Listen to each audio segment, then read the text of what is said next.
You guys. And this is my old house. The recording is started. All right, welcome. Let's start. I'm shifting my house tomorrow, so I'm just a bit distracted there as well. Chat. How do I open chat? Okay, chat is open.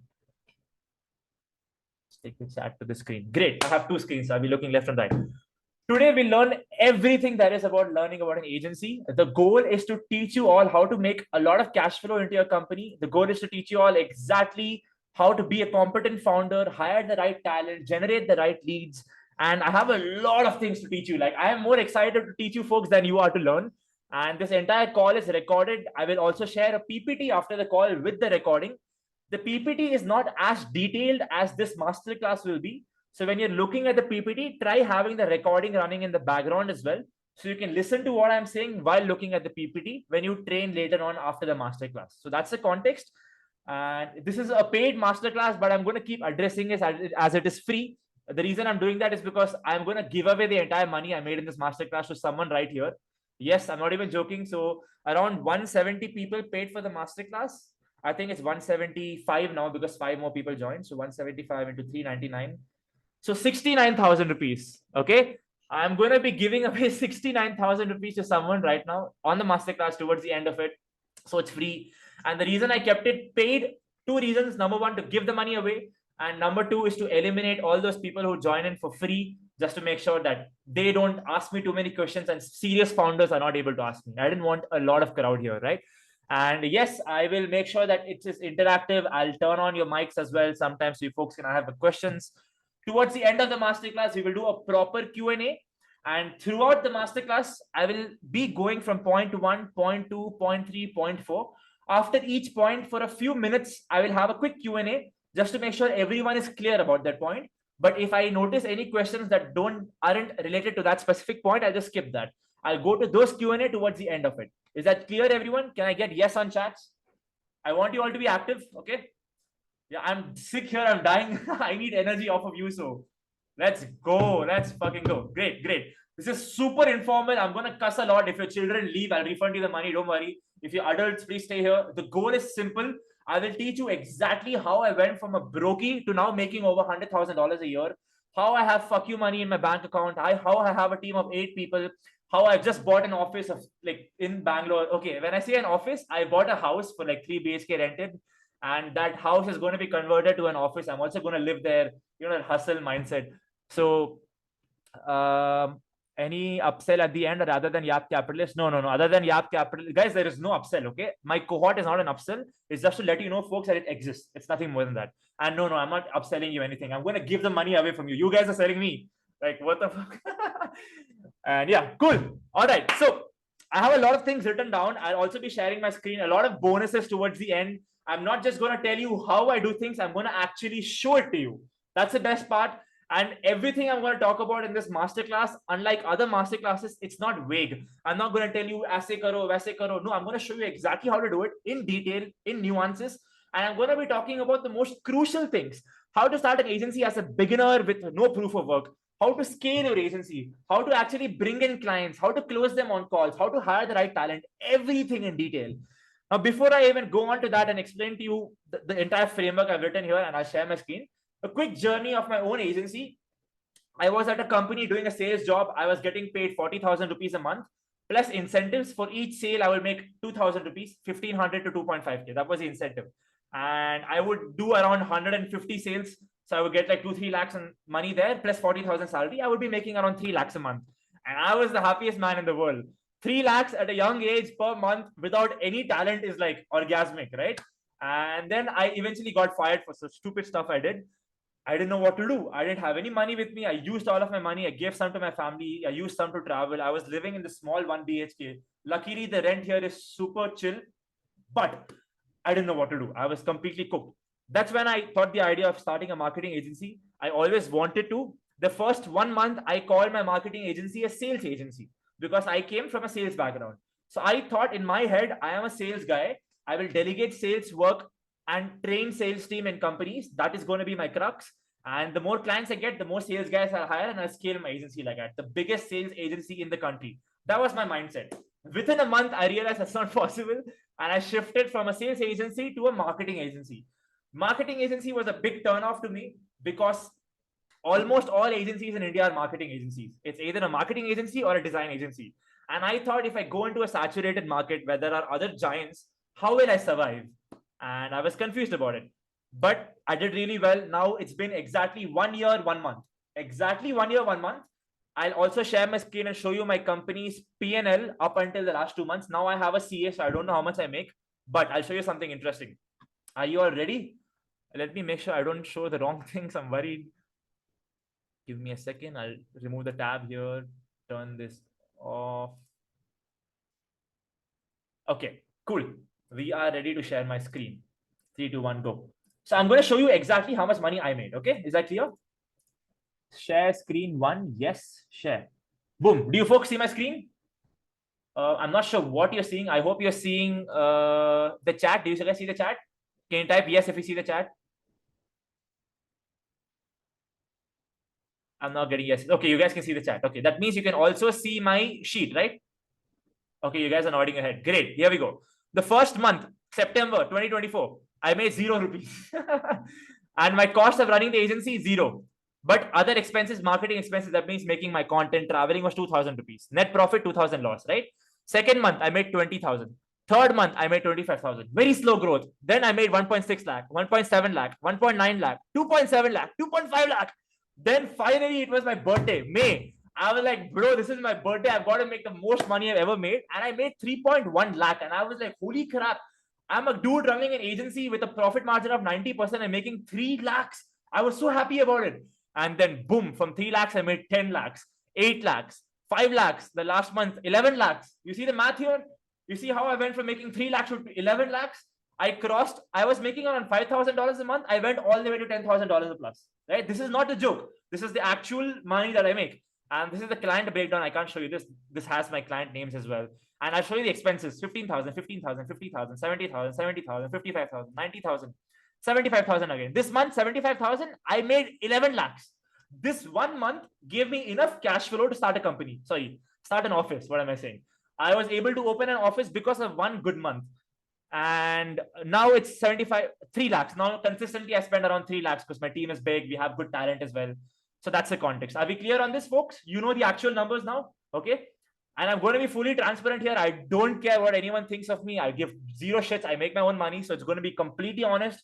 No judgments here. You folks can be honest as well. But yeah, this is how much I make. And there is more I'm going to make. The goal is to go from $10,000 a month, which is around 8 lakhs, to $100,000 a month, right? That's the goal, which is around, I don't know how much that is a month, but that's a lot of money. And that's around 1 CR, I would presume. So 1 CR a month is the goal. I'll show you exactly how I'll get there as well. Okay, let me stop sharing my screen. I don't want to see you. Stop sharing. Great, folks. Now you're all ready for it. Whew. Okay, I want you all to take down your pen and notes open, ready here. Don't worry, the call is recorded, but the call is long. This, I am 100% certain. I have said 90 minutes, but the session is going to go for 2-3 hours. And I am the biggest jobless dude out here. So I'm going to spend a lot of time for you folks, going to give you unlimited value. A participant has requested to access meeting questions. Deny all. Okay. Guys, no questions, please. You can ask me questions in chat. I'll answer them. And if you have a question, just raise your hand. I hope you can raise your hand. Can you just raise your hand and show me if it's possible? Okay. Yeah. I meant like, okay. Veena did it. Great. Good, good, good. Damn, we have a lot of ladies here. Wonderful. So yes, don't raise your hands now. When you raise your hand, I'll stop talking. I'll ask you a question if I feel like the question could be relevant. Okay. What is the one most crucial thing about an agency that you all think you guys struggle with? Can you just quickly type that out? I will try to correlate that with my notes. It's the biggest problem. Hiring, lead gen, client acquisition. Okay, hiring, lead gen, services, which is operations, hiring lead. Okay, fine. You guys are all on the same page, right? I'll tell you the biggest problem an agency faces. 3 biggest problem. Number 1 is getting leads for your company. Number 2 is getting talent for your company. And number 3 is operations. The goal of this masterclass is to solve all of those problems and go 10x beyond that. Okay. And I'll start with the most crucial thing right up front. That is lead generation. I want you all to be ready. Keep in mind, I have a certain flow for the masterclass. The reason I have chosen this flow is because the more I get on to the other points, there will be more substance on this because you've understood the first point. First point will add value to the second point. Second point will add value to the third point. That is the goal of the masterclass. But the system is effed up. Yeah, I completely understand. Cold outreach. I do not get leads. Great, great. We're all on the same page there. Again, folks, what I'm going to be teaching you might sound common, vague, but if you do it right, I swear to God, you'll be making much more money than I am. I am a lazy dude. I have a very balanced lifestyle, right? I don't smoke, I don't drink, but I do 100 other things that I'm not supposed to do.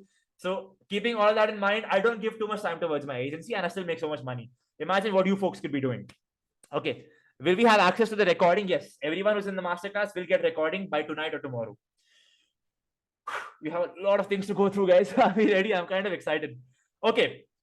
I'm going to be a teacher here. Very straightforward. The first thing about lead generation, there are 4 to 5 important points that come under it. Number 1 is content creation. Number 2 is ads. Number 3 is partnership. Number 4 is cold outreach. And number 5 is a good network. Okay. I'm not going to repeat them. The call is recorded, but these 5 points, content, ads, partnership, cold outreach, and network, are the only ways. There is no other way. These 5 methods are the only way to generate leads for your company. I personally do content creation. I make content out of which I generate so many leads for my company. I will even show you how I make content. As a matter of fact, I will make content right now and do it to you. Don't worry, we'll get to that. So in content, okay, I'll break this down further. So we've got content, ads, partnership, cold outreach, network. Let's break each one down. In content creation, there are a few things you need to focus on. Also, another point, don't try doing everything together. Most agencies do that as a beginner. Don't. Just do one good thing. Okay. For example, I only do content creation. Nothing else. I don't do cold outreach. I don't do partnerships. I don't do networking, just content creation. And because I do it so well, we have over 160 people here, right? I hope. I don't know how many people. 119 people here. We have 100 plus people here. And my agency that gets over 40 leads a month and makes over $10,000 a month, all is because of my content creation and nothing else. So assuming you choose content creation as the mode of your lead gen, you have to stick to a few points there. First thing is simplicity. Second thing is consistency. And the third thing is make content for clients. Simplicity is very straightforward. If your content is simple, you can produce content every day, which means it's consistent. And we all know, like, if you don't know this, you're stupid. We all know if you're consistently doing the same thing for the next 2 years, it's impossible for you to fail. Am I right there? Like, you can nod your head, right? If you do the same thing every single day, of course you're going to succeed. The problem is we complicate the task and we fail at it because it's hard. Like, I'm shifting to a new house tomorrow. I have an inbuilt steam. My shower is going to come from the wall, from my ass, from the roof. I can record some 10 out of 10 content. I'm going to walk out from a steam room. My team is working. I'm going to spank them in the ass. Funny content, right? I can produce top-notch content. Problem is, I can't do that every day. It's impossible. But the content I make on my Instagram right now is so simple. I can produce that every single day. Simplicity leads to consistency. And when you combine simplicity and consistency, you get good output. You do this over a year, it's impossible for you to fail. That's clear. Now let's go on to the idea of making content for your leads. This is a tricky one. There are 2 types of content you can make. One, content that gets you recognition and followers and likes and all of that bullshit, which is also useful, but not for your company. Then there is another kind of content which is very niche focus. It's made especially for your clients. So if you go to my Instagram page, almost all content is anchored towards marketing, and in marketing, e-commerce. So I run an agency where I provide SEO, ads, and website optimization services only for e-commerce brands. Because when you pick a niche, you can charge premium. So I picked that niche. All of my content is anchored towards just that niche. And a lot of people so I get 4 million views, 1 million views, 100,000 views on random videos. But when I make content for my clients, I get less than 5,000 views, 6,000 views, barely any views for a person who has 35,000 followers, right? And people laugh at me, bro, you're not getting leads, or you're not getting views. But they have no idea that one random video that I post every single day is generating lakhs and lakhs for my company because I'm solving the problem of the clients. Is that clear, folks? So when you start making content, don't be conscious about views or followers or likes. Just make sure that the content you're producing has solutions for the problems your clients are facing. If they like your solution, they'll think, damn, this guy knows a lot about my problems. Let me reach out to him. Let's see if he actually can provide the value to me directly instead of me learning from him and doing it myself. They reach out to you, boom, you have a lead, right? That's the funnel I use for my own content creation. So simplicity, consistency, and make content for clients. Are we clear on that?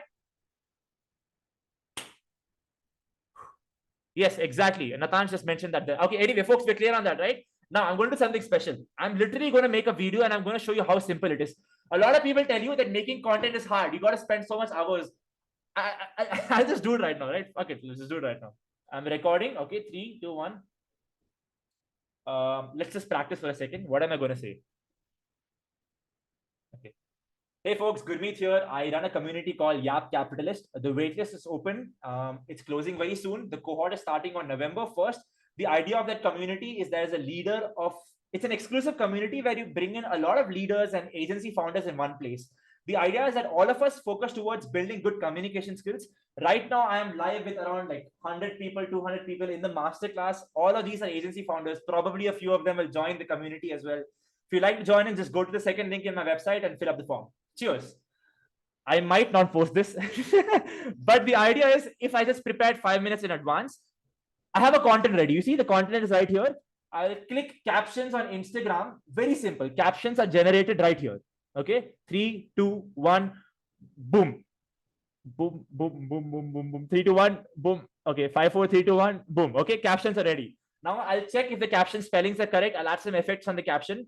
I usually have a lot of back pain and I work here 24/7. So what do? I record a video. I go to my bed. I lay down. I like, just start making, I start editing my captions. I post a video. Every 3 minutes, I can post one video. In 7 days, that is exactly in 1 week, I record and edit no more than 1 hour. Think about this. 7 days, I give 1 hour towards my content creation, just 1 hour. And in that 1 hour, because of that 1 hour, I'm generating lakhs and lakhs for my company. I am the reason of the livelihood of 8 people in my team. I'm making lakhs and crores for my clients. You get the point, right? That one content creation piece for 1 hour of 7 days produces so many leads for my company. That is how I solve for lead gen. If I post this, I guarantee you my cohort is worth 69,000 rupees. That's my community that I have. From this content, at least one person will join the cohort. This video is worth 69,000 rupees for me. And you are bitching about making content. Think about it. When I say you, I mean general people, right? They don't want to make content. They feel awkward. They feel shy. Bro, I haven't shaved. I haven't groomed. I look so weird. But I'll post this and I can make a lot of money off of this one content. You do this 1 hour for every, if you do this every day, you can make much more content than I can. Keep in mind, folks, simplicity and consistently leads to high volume. High volume is the trick. I post 1 to 3 content every single day and I've been doing this for 7 months. People are blown away. How is that possible? I am not. I want to produce 10 videos a day. If I could do it, I would do it because volume brings in sales. So try producing more than 1 content piece a day. Is that clear? Are we all clear on how to make content? It's so simple. Don't need fancy lights. Don't need editing. Just prepare for it 2 minutes in advance. Quickly make a content if you have the knowledge and boom, put it out. Can I get yes and clear on the chats so we can go on to the next point? Perfect. Perfect. I'm thinking if I should post this. I'll decide after the masterclass. I don't want to waste my time on this. Okay, so we're clear on how content creation works. Okay, I have worked with Varun Maya. I have worked with Abhinav Chikara, a lot of big content creators. They run $1 million businesses all based on their content creation. I run a $100,000, a 1,000-year business running content creation, right? You can do this yourself. I am a nobody. I live in a house which has cracked wall, right? No one knows me, but yet I make so much money that it feels illegal. And I do that through content creation. So if I can do it, so can you. Whew. Okay, let's go on to the next point under lead generation. We have got ads. Now, keep in mind one magical thing about everything I'm teaching you today is things overlap. First point can be used for the second point. Second and first point can be used for the third point. Okay. So exactly, the people are posting chats. I love it. Natan's great. So ads, okay, ads are very tricky as well. I would not recommend beginners to run ads for your agencies unless you have experience. For example, I ran ads for this masterclass. I got a 4x ROAS, meaning for every 100 rupees I pumped in, I got 400 rupees back. So if I was rich, I could have pumped in 1 CR and I would have gotten 4 CR back. That's how crazy ads work. But you need to have experience to run ads and you need to have a team. Regardless, assuming you have all those things, or if you still want to do ads because you have some experience in it, make sure ads are raw in nature. Like just like content, ads should also be raw in nature. Don't add fancy editing, fancy styling. Just make sure your content is super raw. Second thing is ads give you the advantage of location specific targeting. My content, okay, recently I have a lot of international clients, but initially when I reached 30,000 followers, most of the leads I would get were Indian leads. It's hard to control the location basis lead gen through my content. But with ads, you can target only US clients, only New York clients, only Europe clients. That's the advantage with ads that content creation does not give. So keep your content raw, use the advantage of location specific targeting. And another problem with ad that content does not have is cold leads. It's much harder to close someone who does not know you and only knows you through your ads compared to someone who knows you through your content, who's seen so many of the problems you're solving through content and then reaches out to you. Closing a lead from there is much easier than closing a lead from ad. Are we clear on that, folks? Why should it be raw ads? What's the psychology there? It's simple, Harish. No one knows you, right? You're literally targeting a random white guy off of India. They're not going to trust you. They're going to think you're a scammer calling to take their money away. But when you're raw, you're honest, you're providing genuine value in the video and you're just showing some results, right? That's genuine. Founders understand other competent founders. This might sound superior mindset, but every time I go talk to someone, the first thing I notice is how well they communicate. I instantly judge them. I'm not a judgmental person, but I judge them enough to know if I should give them my time or not. And I have noticed good founders, it's very easy to trust them. They're honest, they're raw, they talk about experiences and proof of work instead of imagination and dreams, right? There is a difference in the way they communicate. If you make an ad raw and communicate really well, even those white guys will trust you so that they can reach out and pay you money. It's as simple as that.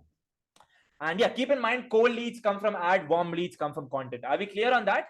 Is it better to have a page with some content before launching ads? We'll get to that, Hayamang. So yes, folks, a lot of the things I'm teaching overlaps each other. If you do content well, ads are going to be so much easier, right? If you do ads really well, you can use that for organic content as well. So it all overlaps. Okay, are we clear on content on ads? I would like to go on to partnerships now. Partnership is a very interesting thing. Okay, Shreya said yes. Vaisha said yes. Whew. All right. Let me know if I'm speaking too fast. I have the habit of speaking fast. I am willing to slow down for you. But if it's a comfortable tone, I'll continue speaking. Breathe, please. Okay. Who runs your ads? I have a team. Good tone. It's fine. Thank you. Take a pause. Thank you, Veena. Slow down. Okay, I'll slow down. Now let's go on to partnerships. The idea of partnerships is that instead of reaching out to clients directly, so let's say I target e-commerce brands, instead of reaching out to them, we reach out to other agencies. So let's say I make $10,000 a month, another agency makes $100,000 a month. I'm going to reach out to that agency. I'm going to be like, hey boss, this is my proof of work. I communicate really well, so you can trust me. You got to convince them, right? At the end of the day, your communication skills is what will convince them. So let's say you have good communication skills, you convince them to work with you. The advantage there is these big brands will start giving you their leads to you because they can't close them because they're too small for them. They don't fit their category, their culture, and they pass leads on to you. Now, every month for free, you get leads. I have a designer on board. Okay. I think he might be on the call here as well. And he gets free clients for me every month. He's like my freelancer. How does he do that? Because he's partnered up with me. I'm a bigger agency. He doesn't have an agency. He's a freelancer. Any client that I don't want to hire a designer for, I just pass it on to him and he does the design for them. That's the advantage of partnership. Now with partnership, you have to make sure that you focus on other bigger brands than you. So if you are a smaller marketing agency who wants my leads, you reach out to me. I'm a bigger agency. I'll pass on smaller leads to you. In a month, I get 40, in a week, sorry, I get 40 plus leads. In a month, I get 100 plus leads. I only close 2 to 3 max. From that, I only say yes to 20. The rest 50, 60, I say no to because they're too small for me. Imagine if you had good communication skills, good proof of work, good team, and you convinced me to give you my leads to you. Imagine the amount of money you could make. That is the idea of partnership. Will they do this favor? It's not about favor. See, that's a trick here. So many agencies reach out to me. I say no to all of them. Why? I don't trust their founders. Their founders are not competent. They don't communicate well. I only trust founders who have put in effort on their soft skills because these founders are visionaries. I trust people who are visionaries. Visionaries think about the future, not about the present. They know getting the work done is super simple, but convincing the client to stay on a long time, convincing the client for a bigger deal, convincing the client to pay a lot upfront, these things require good communication skills. So I only say yes to those guys. And this is not a favor. It's saving me time and it makes my potential prospects happy as well. But if I give that potential prospect to the wrong agency and they mess things up, my name goes down, right? So I usually say no. But if you convince me well, I say yes. That's exactly what I do with bigger brands as well. Are we clear on that? You need founders who do coke. Sure. Guys, say no to drugs. All right. Now let's go to cold outreach. I don't know what's the obsession with cold outreach for so many Indians. Indians, man, so funny. Ding, ding, ding. I'm an Indian. I keep forgetting. I'm sorry. But cold outreach. Okay. Cold outreach is a funny one. Almost all of you do cold outreach wrong. I think that $399 you paid for this masterclass, this cold outreach thing I'm going to teach you today is probably worth 10,000 rupees in itself, independently. And we have 100 people here. So this cold outreach thing is worth lakhs and lakhs of money. I want you all to be ready. Okay. Let's talk about the basics first. I missed one point in partnership. When you talk to agencies and brands, right, make sure you incentivize them. Don't just say, hey bro, give me a lead. No. Incentivize them, share profits, figure out a deal with them that makes bigger brands want to say yes to a smaller brand. Don't forget the incentive part.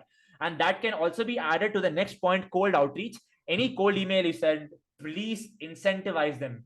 Learn to provide value instead of asking value. People are so stupid in India. I get so many emails saying, hey, Gurmeet, your videos are amazing. I have learned so much from them, but your editing sucks. You're a truth. Let me make your editing better and I'll grow your content to 1 million followers. And I laugh at them and I ignore them. Why? Because they're promising to provide value to me by asking value to me in advance by getting on a call with them. Instead, they should have provided me the value. If I like the value, then they should have asked me to get on a call with them. The difference there is they should have given me an edited video in advance. Similarly, when you do cold outreach to other brands, provide them a brand audit, provide them something that is valuable. Instead of telling them you will provide something on the call, provide them in advance and get them on a call through it. Incentivize them to get them on a call with you. Okay. Now, coming back to the cold outreach, very simple. Make sure instead of sending 10 emails a day, you send 1 million emails a day. I'm not even joking. Send as much as humanly possible. Not 10, not 100. Send 1,000, 500, 5,000, 10,000, 100,000, 1 million. Send as many emails as possible. Volume in cold outreach beats everything else. That's step one. Step two is, this is contradicting, but you need to also make sure each email you send is completely personalized. I know you're like, how will I send 1 million personalized emails? That's the hard part of cold outreach. That's why we have AI tools these days. There's a lot of AI tools that personalize your emails, but you have to make sure all of your emails are personalized. No one likes responding to generic emails. Like, you all know, like, if you're competent enough, you can see the difference between a personalized email and a generic one. So if you get a personalized one, you'll probably open it, talk to the other person. Even if you say no, you will take time to say no to them. So make sure when you're sending it to other founders, keep it very personalized and have a high volume along with incentivizing them. Yeah, you can do an N8N agent for this as well. There's a lot of tricks, guys. Everything I'm teaching you is fundamental. If you start doing this really well, that is why I tell you, pick one thing, pick cold outreach, pick content, pick something really well. And then there are a lot of systems you can apply within them to automate processes. Okay, are we clear on cold outreach? Yep, thumbs up. Great. Thank you so much, Mohammed. Yes. Yes, chats. Yes. Hey, we have Sinchana. Let's go. Hey. Nice to see you here. I hope it's the same Sinchana. I know. Never mind. Cool. Now let's go on to network. Now, this is a tricky one. Indians suck at this, honestly. I'm sorry, guys. You just noobs. But you need to learn how to build a good network. I keep telling you that among these 5 things, what I focus on is content creation. But I've been doing that for 1 year. Now I am past that 1 year. I'm in 1 year, 1 month. So this month, I got leads from my network, from my cold outreach, from my partnership. All the 5 points gave me leads, not just my content creation. And that's the trick. You do one really well and make enough money. That money will enable all the other channels as well. Anyway, coming to network, it's very important for you folks to do a good job in networking. Now, within network, what are the things you should focus on? For example, in content, we had simplicity, consistency, and focus client facing content creation. Under ads, we had raw, location, and cold leads. Under partnership, we had other agencies and brands and incentivize them. Under cold outreach, we had personalized, volume, a lot of value in the incentivizing them again. And also another point I missed in cold outreach, leverage. What does leverage means? Leverage is basically a case study, or in my case, I have 35,000 followers on Instagram. So when I send cold emails, I just mention my link there, and they open my link. They're like, damn, this guy has 4 million views. Of course, they'll reach out to me, right? That's called leverage. So leverage is another thing that helps with cold outreach. Now in network, similarly, you need to have one thing that I'm pretty sure very few of you have. If you believe you already have it, you're delusional, because if you did, you would be making more money than me. And that is good communication skills. People don't understand that communication skills is not about speaking well. It's about listening well, influencing the other person, changing their life. Like, you need to think about it, right? Whatever I'm teaching you today has a strong possibility, could be the reason 5 years later you become a millionaire. My words have the ability to make you a millionaire. And that's crazy if you actually think about it. That is good communication skills. You need to have good communication skills to build a good network. Every time I go out, I meet people, everyone loves me. Not because I'm like seductive or something, but I have so much value to provide. Every conversation I have with someone, I just have so much information in my head. I've read like hundreds of books. I have another book right here open. I've written notes down, like I have prepared in advance for this call. I know whomever I speak to, I can put them in a specific category, speak exactly the way they want me to speak, influence them, and make them like me. This gives me the ability to build a very strong network. And that is called good communication skills. So that's very crucial point about networking. Second thing, again, a lot of value. Incentivize people. Provide value, folks. If you're not providing value, nothing happens. There is this book here called Zig Ziglar. Okay, it's a book I used to read when I used to do sales. It talks about if you help enough people get to their dreams, you can get anything you want in life.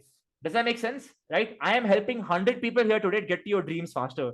If I do this properly, I can get to my dreams 10 times faster than you because I have 100 people I have helped. Right? That's the idea. So that comes through providing a lot of value. And what's the last thing I mentioned? Trust and spend money. Trust, of course, good communication skill brings trust. And finally, a lot of people forget about this, but you got to spend money, guys. Similarly, with even with content, you got to produce content. I bought an iPhone to film videos. You can do it with Android as well. What else do I have?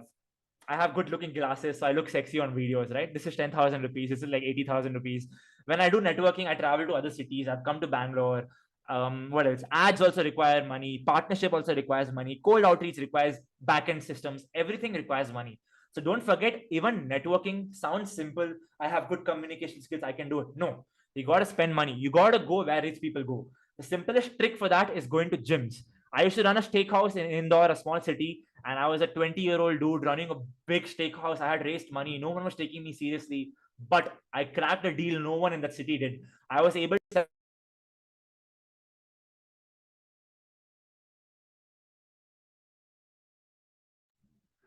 I am so sorry. What is the last thing I was speaking about? I hope you heard about the idea of being in gym, right? I was in Indore running a steakhouse. No one was taking me seriously. And I went to Gold's Gym and spoke to the founder and somehow made a deal where I could sell my food in their cafe. And boom, my average order value went from like 2,000 a day to like 10,000. I 5x'd my company in one day. How? Because I'm good at networking. I spent money to go to the most expensive gym in town. Gym gym in town, and I closed that deal. Similarly, with running agencies as well, there are so many agency founders in India, folks. You need to make sure that you spend money to meet them. You spend money to come to this masterclass. I am an agency founder. You're learning so many valuable things from me. How? Because you spent money. So feel comfortable spending money. Are we clear there?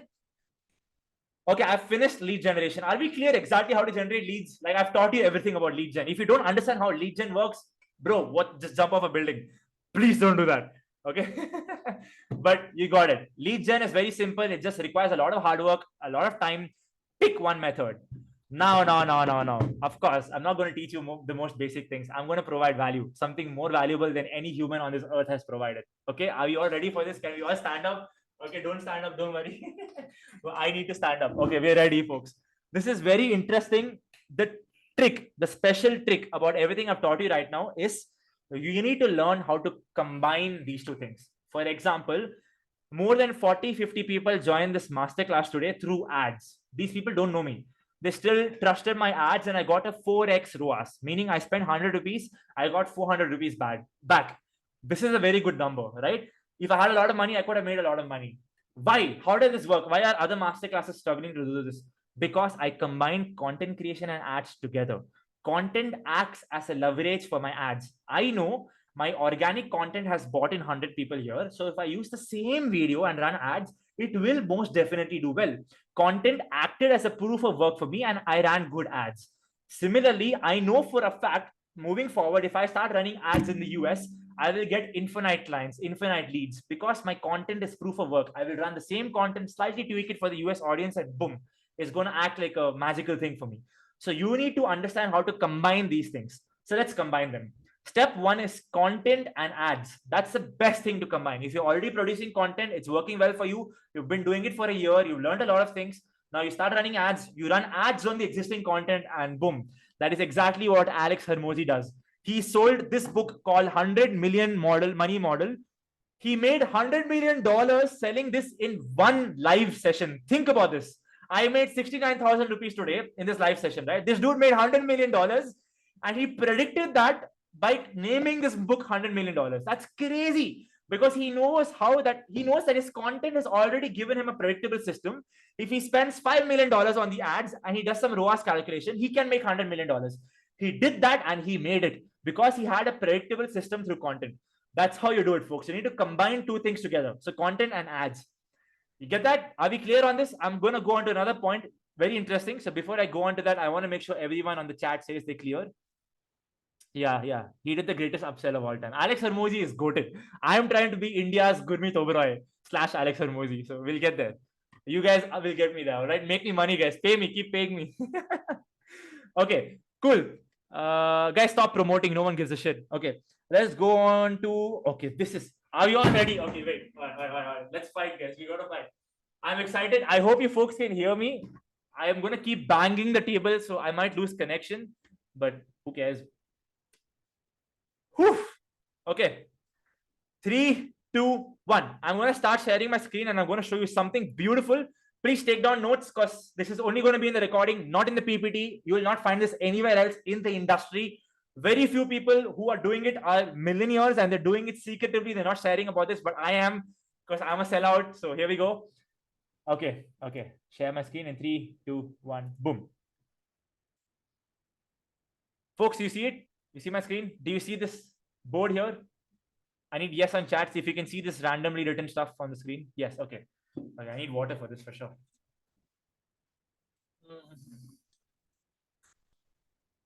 Water is beautiful, guys.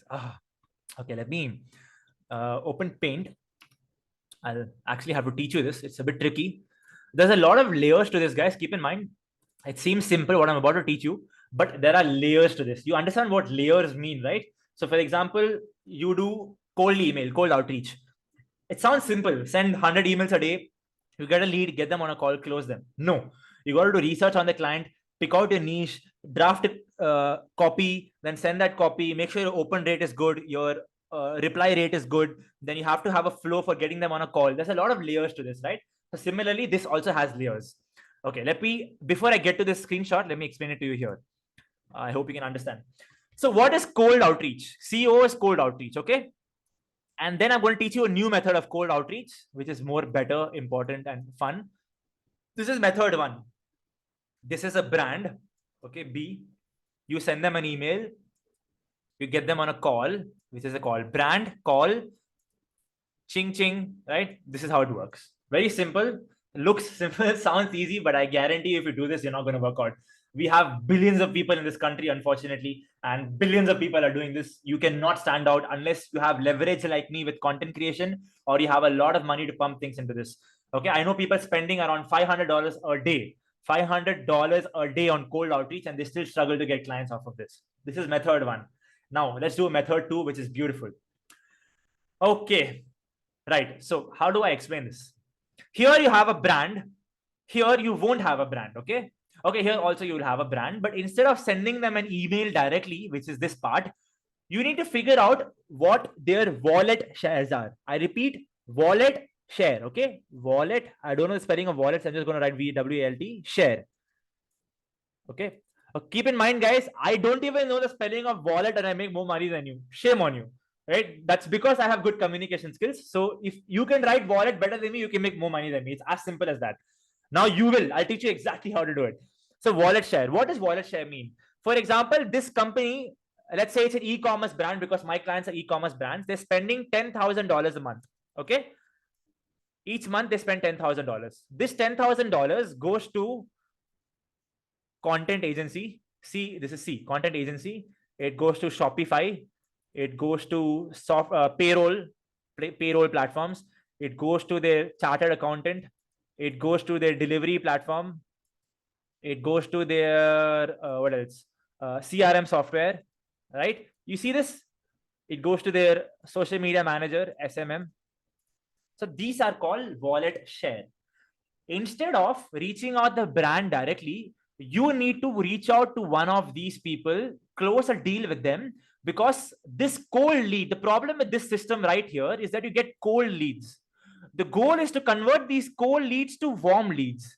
And this will only happen if they come either through your content, which you don't have right now, or through a referral. This referral is this right here. This is called a referral system. So you close one brand here, and through them you get these brands. Again, it sounds simple, right? But the trick that no one teaches you is how do you decide which brand to reach out to. For example, let's go to social. No, let's go to content team. Content team might be charging them $1,000 a month. Do you know the profit margin? I'm pretty sure it's 50 to 70% a month is the profit margin. Do they care about making 100 rupees extra a month? No, they're not. It's impossible for you to close a deal with them. When I say impossible, it's hard. You should figure out a wallet share which has low profit margin. Okay, LP is low profit margin. They should have very high retention, meaning that the brands find it hard to let them go, and they have a lot of value that they provide. Now, a good fit in my industry for my e-commerce brand is a chartered accountant. A CA makes very little money. My CA charges me like 15,000 rupees a month, dirt cheap, right? But I can't let him go. He has all of my documentations. He's like super valuable to me, and I trust everything he says because he takes care of my entire finances. Similarly, these brands also trust their chartered accountant. So you can pick one industry, whichever you want to focus on. Do this breakdown of their wallet share by research. What I do is I actually talk to my US clients and I break down what are their wallet shares. They told me that these are their wallet shares. And then I asked them, whom do you trust the most? And then they gave me 3 names. Then I contacted all 3 and I figured out which makes the lowest profit margin. And then I got this data, right? And I figured out chartered accountants make the least amount of money. They have a lot of clients, which means least amount of profit, more amount of volume. And all of these clients trust them and value them.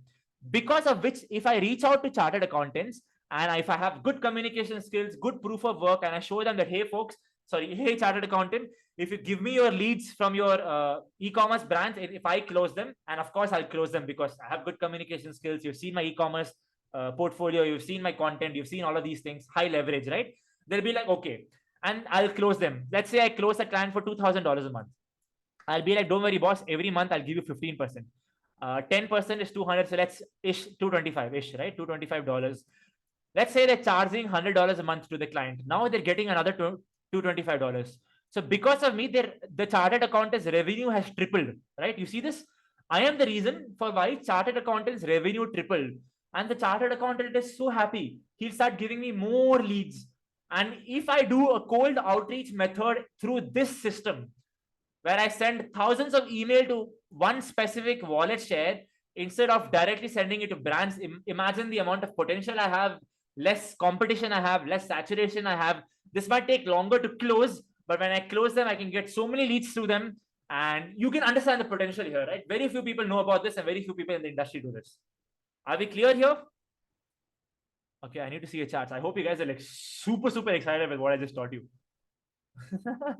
Okay, anyway, let's open the screenshot before I see your chats. So this is what I learned. Okay, another cool thing, I told you things overlap, right? So this is not my system. I tested the system before I taught you, of course, but this system was taught to me by another agency founder making $40,000 to $100,000 a month. And how did I get in touch with him? Simple.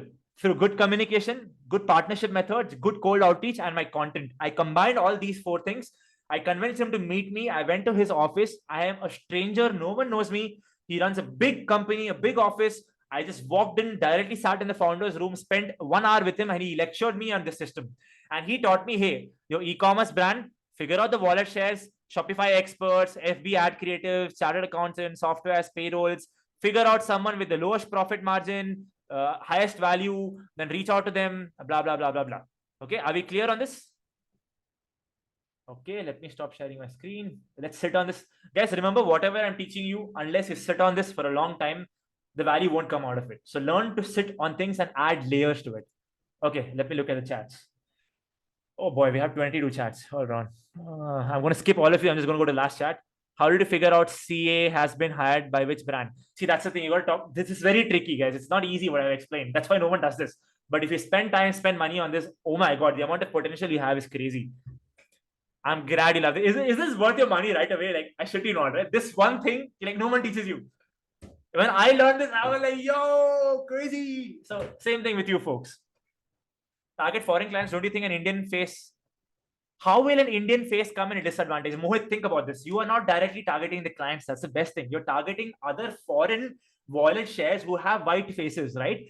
They will recommend their e-commerce brands to you. Now imagine I am a white guy sitting in US. I want a marketing agency, and my white CA is recommending an Indian guy. Would I choose that Indian guy or a random Indian guy directly reaching out to me? Of course, someone recommended through my chartered accountant or through my Shopify expert or through my content creation team or through my social media team or through my delivery team, whatever team you might target. Are we clear on that? How do you get to contact info though? There are a lot of, so okay guys, whatever I'm teaching you is fundamental. How do you actually do it? Google it, man. Just go to YouTube, type how to send cold emails. How do you get the leads? You got to pay money to Apollo. Apollo will give you thousands of emails like this. There are so many softwares. You do it through money. And other than money, I've taught you 5 methods to do lead generation. Come on, folks. Content, this, that. See, that's another trick, right? No one in the industry does this. If you do it, you're going to make so much money. Instead of making content directly for your clients, you can make content for these wallet share. Make solutions for chartered accountants and teach chartered accountants how to double their revenue by doing this method. And chartered accountants will directly reach out to you inbound instead of you reaching out to them. And through closing one chartered accountant, you can close in the back end 10 e-commerce brands. No one is going to teach you this. And it takes effort, of course. It'll take you 1 year to actually build that content system. But if you do it right, it's business, man. Like if you do business right, you're going to make lakhs of rupees.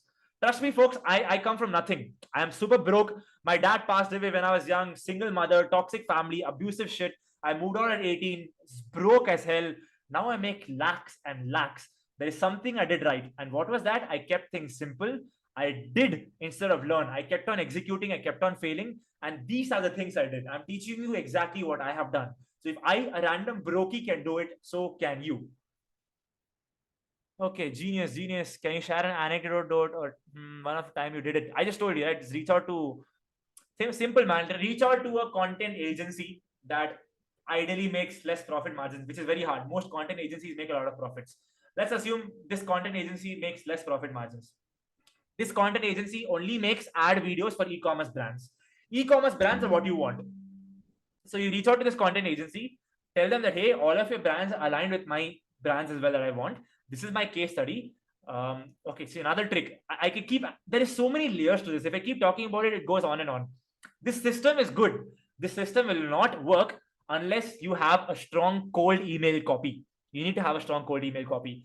Now, this specific founder who taught me the system, I asked him, can I teach you folks this? He told me, go ahead, but he told me not to share the cold copy with you because that cold copy is very rare. Very few people use it. If you start using it, it's going to get saturated in the market. And I agree with him. But a vague answer to that, he incentivizes the people to get them on a call. How do you incentivize someone? Offer them value, provide them money, get them something. Just think about it. There are so many ways to do it. He has a good incentive trick and he does it. I do it as well. You can do it too as. So incentivize the wallet share brand, get them on a call, show them your case studies, convince them through good communication skills that they can trust you to give their brands to you. They will give the leads. Then you contact this lead saying, hey, this person recommended me to you, or they'll just directly connect them with you and get on a call with the brand and close them. That's the goal. Okay, let's ask some questions. Who can best, I'm not answering who are the best wallet share, Ramaya. Even I don't know. I know for my e-commerce industry, you will have to talk to your clients, do some chat GPT, deep research, and you'll find your answers. It's really not that hard to figure out. Think about it. If you were running a SaaS company, whom would you spend money every month on? Figure out those wallet shares. What if you, and how is it, how do you not know the answer? If you're providing services for a SaaS company, it means you know about SaaS companies, right? Knowing about SaaS companies basically means you know what their wallet shares are. If you don't, that means you shouldn't be providing services to SaaS companies. You're not there yet. What if a potential client is already working with an agency, but there's, how do you persuade them? Good communications. Talik, almost all of the brands I work with already were working with agencies and I still poach them away, right? I close big deals with them, even though they have another agency. Why? Because I have good proof of work and my communication sales skills are top notch. No one can beat my sales skills in the industry so far. There are some people who make more money than me, of course, but it's all about good communication skills. If you have good communication skills, you can close them. Getting them on the call is the hard part, which most of you don't know how to do. That is exactly what I'm teaching you. Folks, I've spent, I think, 40 minutes. I need to 50 minutes. Oh my God. Let's go on to the next point. You all know how to generate leads, okay? We know how to generate leads. We'll do a Q&A in the end. Don't worry. What do you do if no I can't read. No proof of work initially. Good communication skills. Sakti, if you don't have proof of work, you need to have good communication skills. Okay, it's good communication skills that convinces someone to pay you money even though you don't have good proof of work. How do you identify which content agency makes less money? It's a guesswork. You either ask them directly, have a friend, have a network. A lot of ways, right? You can use another email ID, do a cold email to them, figure out their actual revenue, and then send another email with another email ID using that as an information. There's a lot of tricks you can do. How to learn communication skills? I'm the guy, guys. I have my own cohort called yapcapitalist.com. You can join in. That's exactly what I do. I'll share the link here right now before we move on. Let me stop sharing my screen. Am I sharing my screen, folks? No, right? No? Can I get a no? Okay, great. I'll quickly. I have my team members here. Fareen, Arman, can you just share yapcapitalist.com link so my team people who want to learn communication can join in? Anyway, folks, let's go on to the next point. We're getting late. Okay, so we all clear on how to get leads for your company. Like I've taught you industry secrets. I've taught you the fundamentals. You need to learn how to combine them. I've taught you methods to combine content and ads, cold outreach and partnership together. So this method I taught you combines cold outreach and partnership in one go. Okay. And when you combine these two things together independently and have a good network, bro, you will have a predictable lead gen. It's very easy. Okay, my teammate has shared appcapitalist.com. If anyone wants to join my community, feel free. Only 20 folks can be in there. I will personally teach you folks. You'll have 3 months with me. Imagine in 1 hour, you learn so much. If you had 3 months with me and lifelong access to the community, you'll be a billionaire for sure. But that's a cohort. Anyway, let's move forward. Before we move forward, keep in mind, folks, none of this matters if you don't have a good funnel. Okay, funnel is important. For example, I teach e-commerce brands. This is how you increase the conversion rate of your website. I provide 3 points. The brand is looking at it and they're like, wow, this guy knows a lot. Let me go to his page. They come to my page. They see in my bio, oh, I actually have a marketing agency and I provide these services. And they're like, I want to reach out to this guy. They click the link. The first link is of my marketing agency. They open that link, go to my website. The first button is contact me. In contact me, I have a form. They fill up the form. There I ask a lot of questions. How much money do you make? Blah, blah, blah. Location, revenue. What help do you want? This helps me filter the wrong ones out, get the good ones in. And this funnel is how my content creation gets me lead. Okay. So make sure in the back end, you have a good funnel along with whatever method you choose, content, cold outreach, partner, networking. Make sure you have a strong funnel in the back end. Yes, Vanshika, please niche down. Having a niche is very important, folks. This is a very basic thing. Everyone will tell you. Having a niche is what helps you charge premium. And if you don't have a niche, you can't charge premium. Also, having a niche makes it so much more easier for you to run an agency. All of my clients are e-commerce. The next client I get, I have to follow the same system to get them results. And they'll stick to me longer because of that. So that's the point of a niche. Okay, let's go to hire. I'm going to skip through some points. I'm sorry. Let's go to hiring the right talent. Okay. Hiring the right talent is also very important. You can't just depend on lead generation. Whatever I've taught you so far applies for hiring the right talent as well. However, you generate leads through content, partnership, ads, cold outreach, networking is exactly how you hire the right talent. Same fundamentals apply here. You can run an ad for hiring the right talent. You can make content to hire the right talent. You can do cold outreach to hire the right talent. Same process. But beyond this, hiring the right talent is all about vision. My first employee made 15,000 rupees a month with me. Right? I showed you my PNL. I made 20,000 rupees. I paid him 15,000 rupees. 5,000 was my profit. That's it. That's how I ran my agency in second month, sorry. Now that same employee makes around 40,000 a month. He's shifting to office. In 1 year, he's going to make 1 lakh a month. In 2 years, he's going to make 3 lakhs a month. In 3 years, he's going to be a co-founder of another company with me. How do I know this? Because that's what I've told him. I have showed him the vision. He trusted that vision to come work with me at a small rate. Vision is important. Okay. Vision is all about hiring the right talent. And even with talent, it depends on which scale of an agency is. Initially, I hired people who don't have a lot of experience. I showed them the vision. I trained them personally and I've gotten them here. Now I hire good talent who have good skills, but I have to convince them to take a pay cut from another company to come work with me. How do I do that? Good communication skills and good vision. Third method, once I get to a lot of money, I start directly hiring top talent without asking for pay cuts. So this depends on which scale you're at. Is that clear about hiring the right talent? Are we clear there? So whatever fundamentals you use for lead gen, apply here again. That is what I would have taught you, but we're running out of time. Above that, showing them the right vision is very important. Good communication skills is super important. Beyond these two things, it depends on which level your agency is in. If you're at basic level beginner, hire people who don't have a lot of experience, just have hunger and teach them how to do it. For this, you need to be a competent founder, which means good communication skills again. Second thing is middle level, which I am at. You hire people by convincing them to take a pay cut. And the third thing is getting good talent directly. Okay, great. Are we clear there, folks? Yes, yes. Can I get yes in chats? Let's move on to the next point. How do you know what to charge a client as a beginner? Folks, the charging of a client is a very subjective thing. My first client, I charged 20,000. My second client, I charged 60,000. My third client, 1 lakh. My fourth client, I'm not even going to say, like, a lot of money. I just went triple, right? And it's all about your demand and supply. I know every month I'm getting so many leads that I have the ability to pick and choose my brands I work with. So I get the luxury to quote any price I want, right? And I quote a price I'm comfortable quoting. If I quote someone 10 lakhs a month, I feel like I'm scamming them. I quote someone 2 lakhs a month, I feel comfortable because I know my value is worth 2 lakhs a month.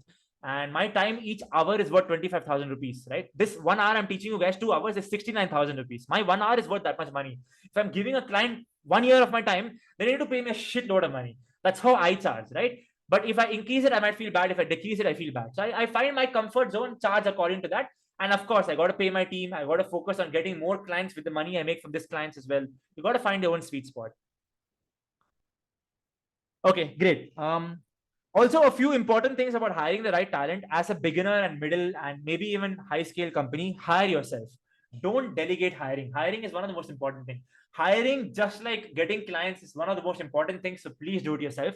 Second thing, have checklists instead of intuition and memory. I made major errors where I convinced top level employees to take pay cuts to work with me. And they were a blunder. They did not, like, my teammates work on Sundays as well, every single day. We are relentless. My entire team works every single day, except one person who's on the call right now. But apart from her, everyone works every single day. Okay. And this is hard. Not a lot of employees can do this. They do this because they want to make a lot of money like I do. And we're aligned on that. I have hired top talent who can't do that. And I had to fire them because I trusted my intuition and my memory instead of checklists. Now I have checklists, which makes them go through many filters. If they work on Saturday, Sunday, tick. If they're okay with the salary, tick. If they have this experience, tick. If they communicate this well, tick. I follow checklist. If they don't follow this checklist, even though I want to hire them, I don't hire them. Another checklist I've added is I've only hired people who graduate the YC cohort because communication skills are essential. If you can't communicate well, I can't delegate things to you. I can't teach things to you. I can't help you talk to the clients. I can't do all of that, folks. You need to do it yourself, right? So when I hire talent, they have to checklist all of this. So having checklists, hire yourself, and that's about it. Are we clear on hiring talent? I've given you a lot of points here. I hope you've written it down. Anyway, the call is recorded. We clear? Can I get clear on the chart so I can move on to the next point? Wonderful, wonderful, Manshika. Wonderful, everyone. I hope you're getting a lot of value. I have prepared for this masterclass thoroughly. So whatever points I'm talking about, these are crucial. This is the exact reason why my agency exists. Okay. Okay, let's go to the third point, operations. So I told you the three biggest problem a company has is talent, leads, and operation, right? Talent, clients, operations. I have solved the problem of clients. I have solved the problem of talent. Now let's go on to operations. With operations, again, it depends on the scale of an agency.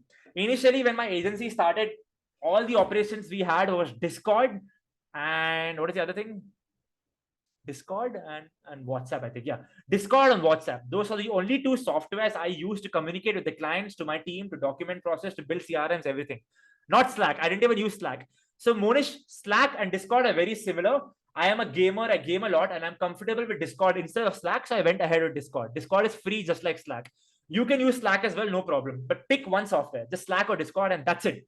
Stop. I get so many DMs on my Instagram. Gurmeet, I'm starting an agency. How much money do I invest? How many tools do I get? Bro, I use WhatsApp. Bro, I use Excel sheet. I use Discord. I don't know. I'm a noob. Find some genius, ask him. I don't even use any of your softwares. And I run my entire agency on that. Now that I make over $10,000 a month, now that I have over 8 team members, now that I'm opening an office, I have gone beyond using Discord and WhatsApp to now using a CRM, Discord, checklist, SOPs, WhatsApp, email, a lot of things.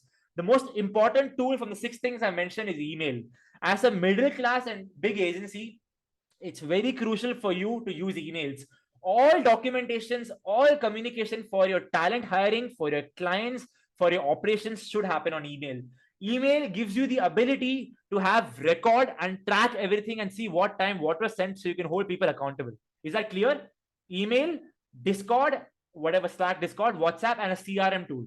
CRM tool is for operations. Now in operations, you have basic things like regular tasks you have to do, regular check-ins you have to do, communication with the clients, regular checklists, All of this falls under a CRM. A CRM's job is to automate a company. So right now, when I hire a talent, I have to train them. When I get a client on board, I have to make them go through a process. Once the client goes through the process, every day my team has to do some work. I have to track their work. I have to see what agendas we have. All of this goes on a CRM. I use a CRM tool called Asana, ASANA. I'm not promoting it. I don't know how well it works. My team uses it. I don't even care. I think it's free. Maybe it's paid. I'm not sure.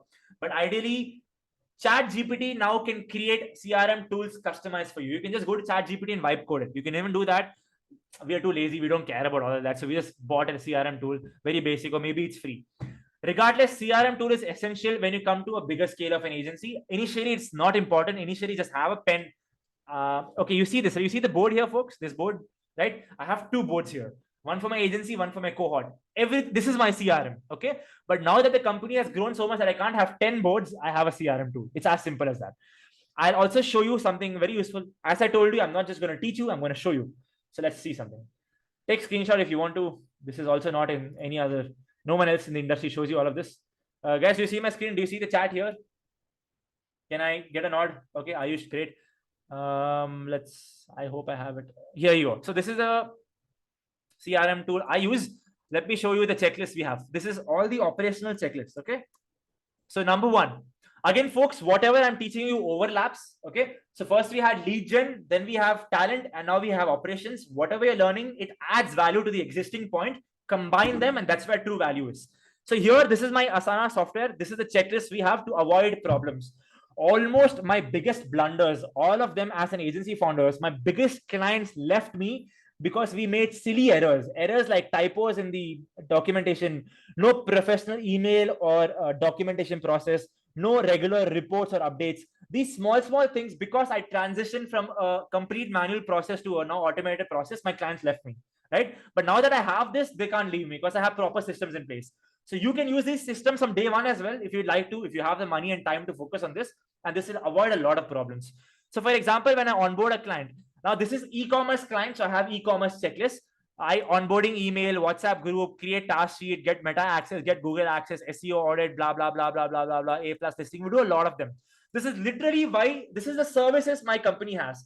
These services are why my clients pay me lakhs a month, right? So this is a checklist we have. I make sure any client is onboarded. My team goes through the checklist for all of them. Then we have a checklist for a new hire. If anyone is new, prepare offer letter, set up required access, add WhatsApp. Okay, we also use a software called LastPass.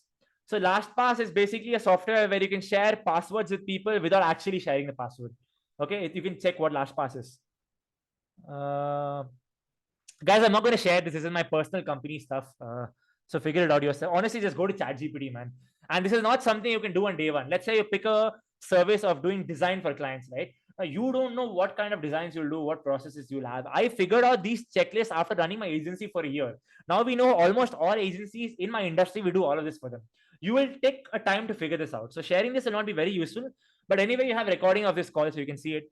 So that's right here. Then for SEO checklist, we have all of this. For weekly reporting, we have all of this. For meta ads, we have all of this. All of these checklists. The goal is simple. Anytime a client comes on board, they go through all of these checklists. Every day the task we do, we go through this checklist. Anytime I hire a new talent, we go through this checklist. This makes sure that the operation of my company is smooth. Are we clear, folks? Can I get a yes in the chat? Yes, great. Thank you, Sichana. Hey guys, hello everyone. Great, wonderful. Breathe, Mr. Ogroy, breathe. Yeah. That stops. I love this wallpaper. I created this through ChatGPT myself. I told ChatGPT, bro, listen up. I am Gurmeet. I live outside the infinity loop, but I want you to make a beautiful nature vibe with futuristic infinity circle. And I want to be outside of this loop because I'm an observer, a living being observing the infinity of the universe. And then it made me this wallpaper. I'm a genius, guys, honestly. Sometimes I'm whatever. Anyway, so we figured out operations. Are we clear on operations, folks? Everyone? Okay. I think you can just leave the call at this point. We've solved all of our biggest problems. Hiring talent, getting leads, and operation. Everything beyond this is absolutely bonus. And this is the reason my company does so much more better than the other companies. And that's exactly what we're going to learn. Okay. The next point is called problems and solution.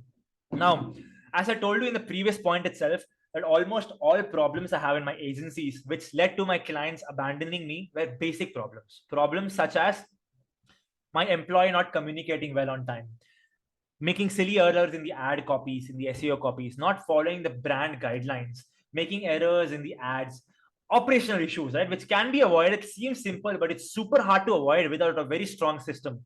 But now that I have this system, the amount of errors have minimized. I still haven't removed these errors, they've minimized, which is acceptable. Is that clear? So that's usually the kind of problems we have. Now, I'm not going to delve too much on the problems. I want to talk about how do you solve these problems. Okay, anyway, before we go on to solving as well, I'll just list out all the problems. Problem number one: silly errors such as typos, miscommunication, less communication, slow communication, hiring the wrong talent, lead flow, productivity, and bad cash flow. These major problems is why your agency will fail. This is the reason why 99% of the agencies fail. Proof of work. Okay, Monish, the proof of work for beginners is basically good communication skills. I got my 2-3 first clients because I had good communication skills. I used the outreach method, which I told you, right? Content lead gen method. I got some clients on the call. Once I got them on a call, I used my communication skills to convince them. Okay. Anyway, we'll get to how to close clients and all of that. I have that as well. Don't worry. But you know the problems, right? Typos, miscommunication, errors, slow communication, productivity, cash flow, hiring, lead flow. These 8 problems is why 99% of agencies fail. And solving these 8 problems is why I grew my company. Are we clear on that? Also, another important thing, you need to understand that running an agency is running a company. Running an agency is not an extension of freelancing, it's a downward of a proper company. You are a founder, you are an entrepreneur. You need to have good communication skills. You need to have good business skills. You need to have good operational skills. Only then your company will run. I have my team. My team is top talent. I have some really good talent in my company. I'm sure if I start an agency tomorrow, they'll fail because they don't have lead flow. They don't know how to communicate really well. They don't have business experience. These things combined together, which comes with a lot of time, is how you succeed as an agency founder. So if you folks are starting your agency or already running an agency, already running an agency, and you want to scale the agency, it's very important that you accept the fact that you have to be a good entrepreneur. Are we clear on that? Keeping that in mind, let's solve these problems. How do you solve all the problems I just mentioned? I'm going to talk about the most common solution that has helped me solve almost all problems in my agency. Solution one is systems. I showed you exactly, right? All the CRM that I use, all the systems, we have systems for everything in the company. I have content system. Every day I have 1 hour assigned in my calendar. I sit there, I make content, 7 days of content scheduled, boom, content creation done, lead gen done. Then I have a system for hiring. I have system for everything. Okay. Are we clear on that? Systems is problem one solution. Second thing is good lifestyle. This I think is my biggest edge over you. I think I'm sick. I'm not sure, but I don't feel sick. Back in the past, when I used to fall sick, bro, I would be a dead man. I would be like a mummy, dead. But now, when I get sick, bro, I can still go on dates. I can go to gym. I can have fun because my immune system is top notch. I take vitamin D3 pills. I have B12. I just drank creatine. I drank protein, fruits. I don't eat food after 1 p.m. I shit you not, after 1 p.m. I don't have food. I fast for 20 hours every single day. I'm not going to strip on the call, but I have abs, okay? I look super attractive. I sleep super well. I sleep 8+ hours every night. My resting heart rate in the night is like under 50, which is like athlete level. I copy Brian Johnson's lifestyle because a good entrepreneur can only succeed if you have a good lifestyle. And that is an essential these days. In the past, it was necessary that you need to have a bad lifestyle to be a good entrepreneur because you cannot do everything together. But now we have AI.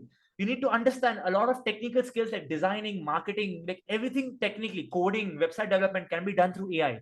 All you need is good communication skills, a good community, and a good lifestyle. You combine these 3 things, you will be a motherfucking millionaire. Are we clear on that?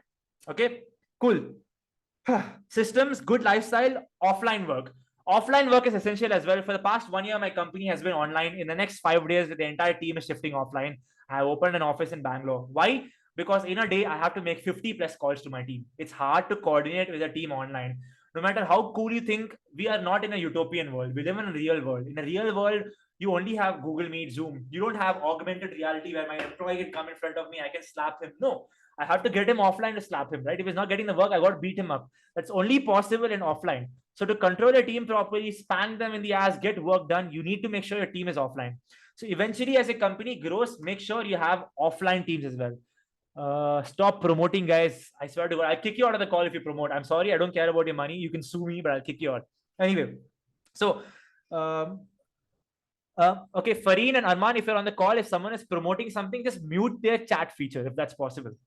Anyway, WhatsApp, sorry, systems, good lifestyle, offline work, and community, which I already told you, you need to have good communities. You will not believe some of my biggest clients I've closed. Of course, they see my content, but they have come through a community. I have a community of my own called Yap Capitalist. A lot of agency founders are there. I have other communities as well. I pay money to be a part of. Some of my biggest leads come from there. And that is the importance of community. To solve most of your problems in an agency, you need to have a good community. Think about this. Whatever you have learned today, right? Imagine you were in a community, for example, my cohort called yapcapitalist.com. If you could afford it, if you can join in, if you're in there, if I select you, if you had access to me 24/7 and you're running your own agency, imagine the amount of questions you can ask me and solve problems right away instead of searching the entire internet, instead of waiting for a masterclass for a month. That is the advantage of communities. Quick feedback loop, right? So communities, systems, good lifestyle, offline work, and constant upskill. I think already you folks know this. I know AI, I know sales, I know communication skills, I know operations, I know business management, I know designing, development, little bit of them. So many things. I upskill myself every day. This is called skill stacking. You need to stack your skills. Okay.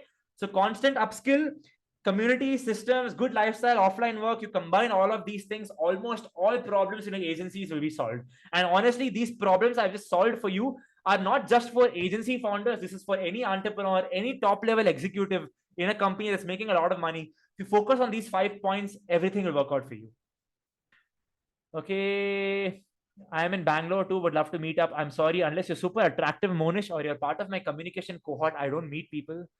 I wish you had 70K. I wish to. I'm sorry, guys. The reason it's 69,000 is because it's only for 20 people, right? I need to make sure I have enough money to fund the community, to bring in more people. It's just basic cash flow. And you understand, 1 hour of my time is worth 69,000. If I'm giving you lifelong access to my personal contact, it's worth like lakhs, right? The first cohort is just 69,000. The second cohort is going to be 1.4 lakhs. And this is the first cohort, which means you are going to be the founding team. You will have access to the India's most exclusive community. I'm going to bring in crazy people like Kunal Shah, Sam Altman, Elon Musk. Maybe not Elon Musk, but I have some names: Ishan Sharma, Varun Maya, Prakhar, Abhinav, Alex Hermosi, Gary Vee. These people are going to come into the cohort and give you guest lectures. You might be thinking I'm joking. I'm not. I have second order contact with them. Once the cohort starts, I'll bring them in as well. And yes, Mahir Ishan Sharma is goated. He started like me. He was a nobody. He made content. He taught people over the span of 7 years. He built an agency that makes over $100,000 a month. So yes. Anyway, I'm going to start getting a lot of hate in the future as well because I have my own cohort now. People are going to call me course seller.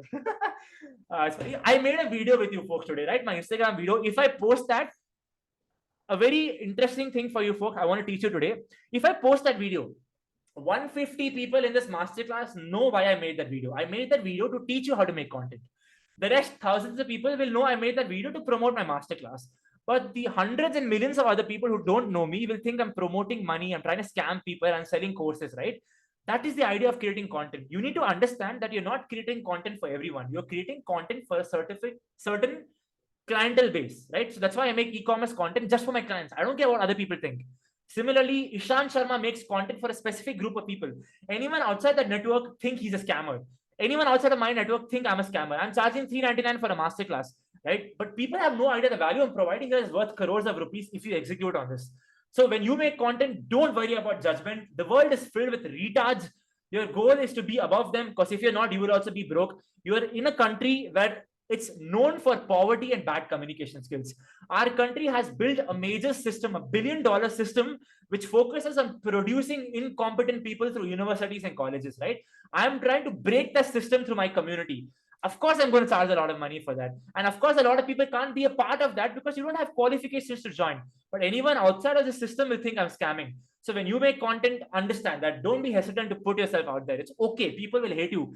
People hate Jesus. People hate Krishna. People hate Allah. People hate me, bro. Who cares? Who are you? People are going to hate everyone. I hate half of the gods in the world. I don't believe in gods. If I can hate gods, you think I can't hate you? Of course I can hate you, man. Anyone can hate anyone. So don't be judgmental. Don't worry about it. It's not a big deal. Anyway, Problems solved. Okay. Operations done, hiring done, lead gen done, operations, problems, everything is done. Now let's go on to scaling. How do you scale an agency once you get to $10,000 a month? Right now, my goal is to scale my agency from $10,000 to $100,000 a month. What am I doing? Step one, offline work. I've shifted my entire team. As soon as I hit $10,000, I was like, bro, pull up. Everyone pull up. If you're not pulling up, you're getting fired. Simple. My entire team is coming to Bangalore. Step one is offline work to scale your agency. Now, I know agencies that make $100,000 a month still aren't offline, but even they have offline monthly work where in a year they work offline for 3 months in a villa and then they go online again, right? But that depends on the industry they're in. They're doing basic video editing and they're making hundreds of thousands of dollars. My work is operational heavy. I can't run online, so I'm doing offline. So offline is one. Second thing is increasing your fundamental system. For example, my fundamental system, good lead gen, good talent hire, no problems in operations, right? That's the three things I've taught you. I need to make sure these three things get better and better and better with time. And I build predictable systems. Predictable systems will give me the ability to take risk because I know every month 100 leads will come. I get on call with 50. I'll close 10 and boom. Now I have a constant cash flow coming in every month, right? Similarly, 100 people want to work with me. I get on 50 interviews. I close 5 and I have every month 5 to 10 people working with me, all who have IC Cohort graduation certificate. I know. But yeah, see, that's the idea, right? You need to have predictable systems. You need to make your existing systems really better. You need to get everything offline. Multiple cash flow systems. So right now, my monthly income comes from monthly recurring revenue. So my client comes to me. They're like, hey, I want marketing services. I'm like, it'll cost you 1.5 lakh a month. They're like, okay. Every month, this client gives you 1.5 lakh a month. That's all. That's how I get money.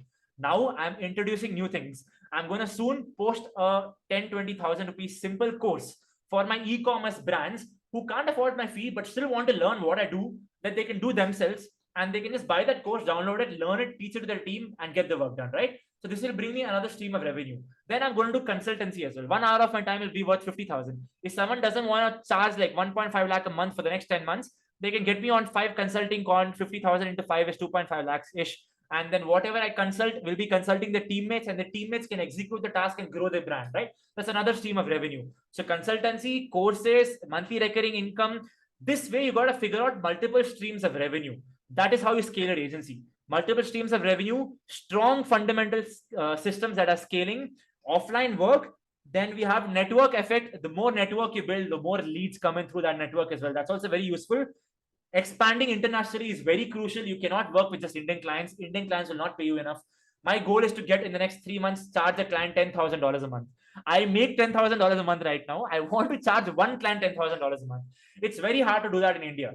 And even if I do that in India, it's going to take me a long time, 1 year, 2 years to close the deal. I'd rather do that with international clients. So expanding internationally is crucial. How do you expand internationally? Same lead gen method I've taught you. You can make content for US clients, you get US leads. You do cold outreach for US, you get US leads. In cold outreach, make sure you do wallet share, which I've taught you, right? You know the systems now. I don't have to repeat that. So more leads, more talent, multiple cash flow, offline work, network effect, expanding internationally, a predictable funnel. And this is a tricky thing. A lot of people don't know this. Before I get to the point, how many months do you lock your clients for? I'm going to answer that, Tanishq, in the end. How do you keep conversation and feedback smooth with US clients given the time difference? I'll answer that as well. Please ask me this towards the end. I'll answer all of that. Don't worry. Okay. So one last tricky point a lot of people don't know is the crucial point of your company, which is where the founder gets stuck in, right? That is hiring talent and getting leads can also be delegated. How? Through a HR. A lot of people think HRs are noobs. No one wants them. No, HR is one of the most crucial person you can hire in a company. You have to make sure your HR communicates top tier communication. Why do you think companies like Google, Meta hires HRs? They're big companies, right? They hire HRs not to keep parties every month. No, they hire HRs who are super competent, communicate really well. They put them in charge of talent acquisition. These HR's job, which is also called talent acquisition's job, is to take in all the people that apply every month, take interviews with them and get the right talent into the company. A founder gets stuck in this and a founder's time goes towards this. So even this, if you have a lot of cash flow and can hire a good talent, can be delegated. So keep in mind when you're scaling your agency, hire a HR to automate the process of talent acquisition. Similarly, hire closers, salespeople to automate the process of closing deals that are coming through your lead gen system. Are we clear there? a sales team and a HR team to automate the process of closing clients and talent acquisition through the systems you're using to generate leads and generate talent into your company. Clear? I'm being a little complex here, but I hope it's clear. I want to clear in the chat, everyone, please. I won't move on to the next point unless everyone understands it. We have 2 more minutes, which is funny, but don't worry, I'm going to extend this masterclass. I was expecting to extend this anyway. So Mohammed has yawned like 50 times by now, but it's okay.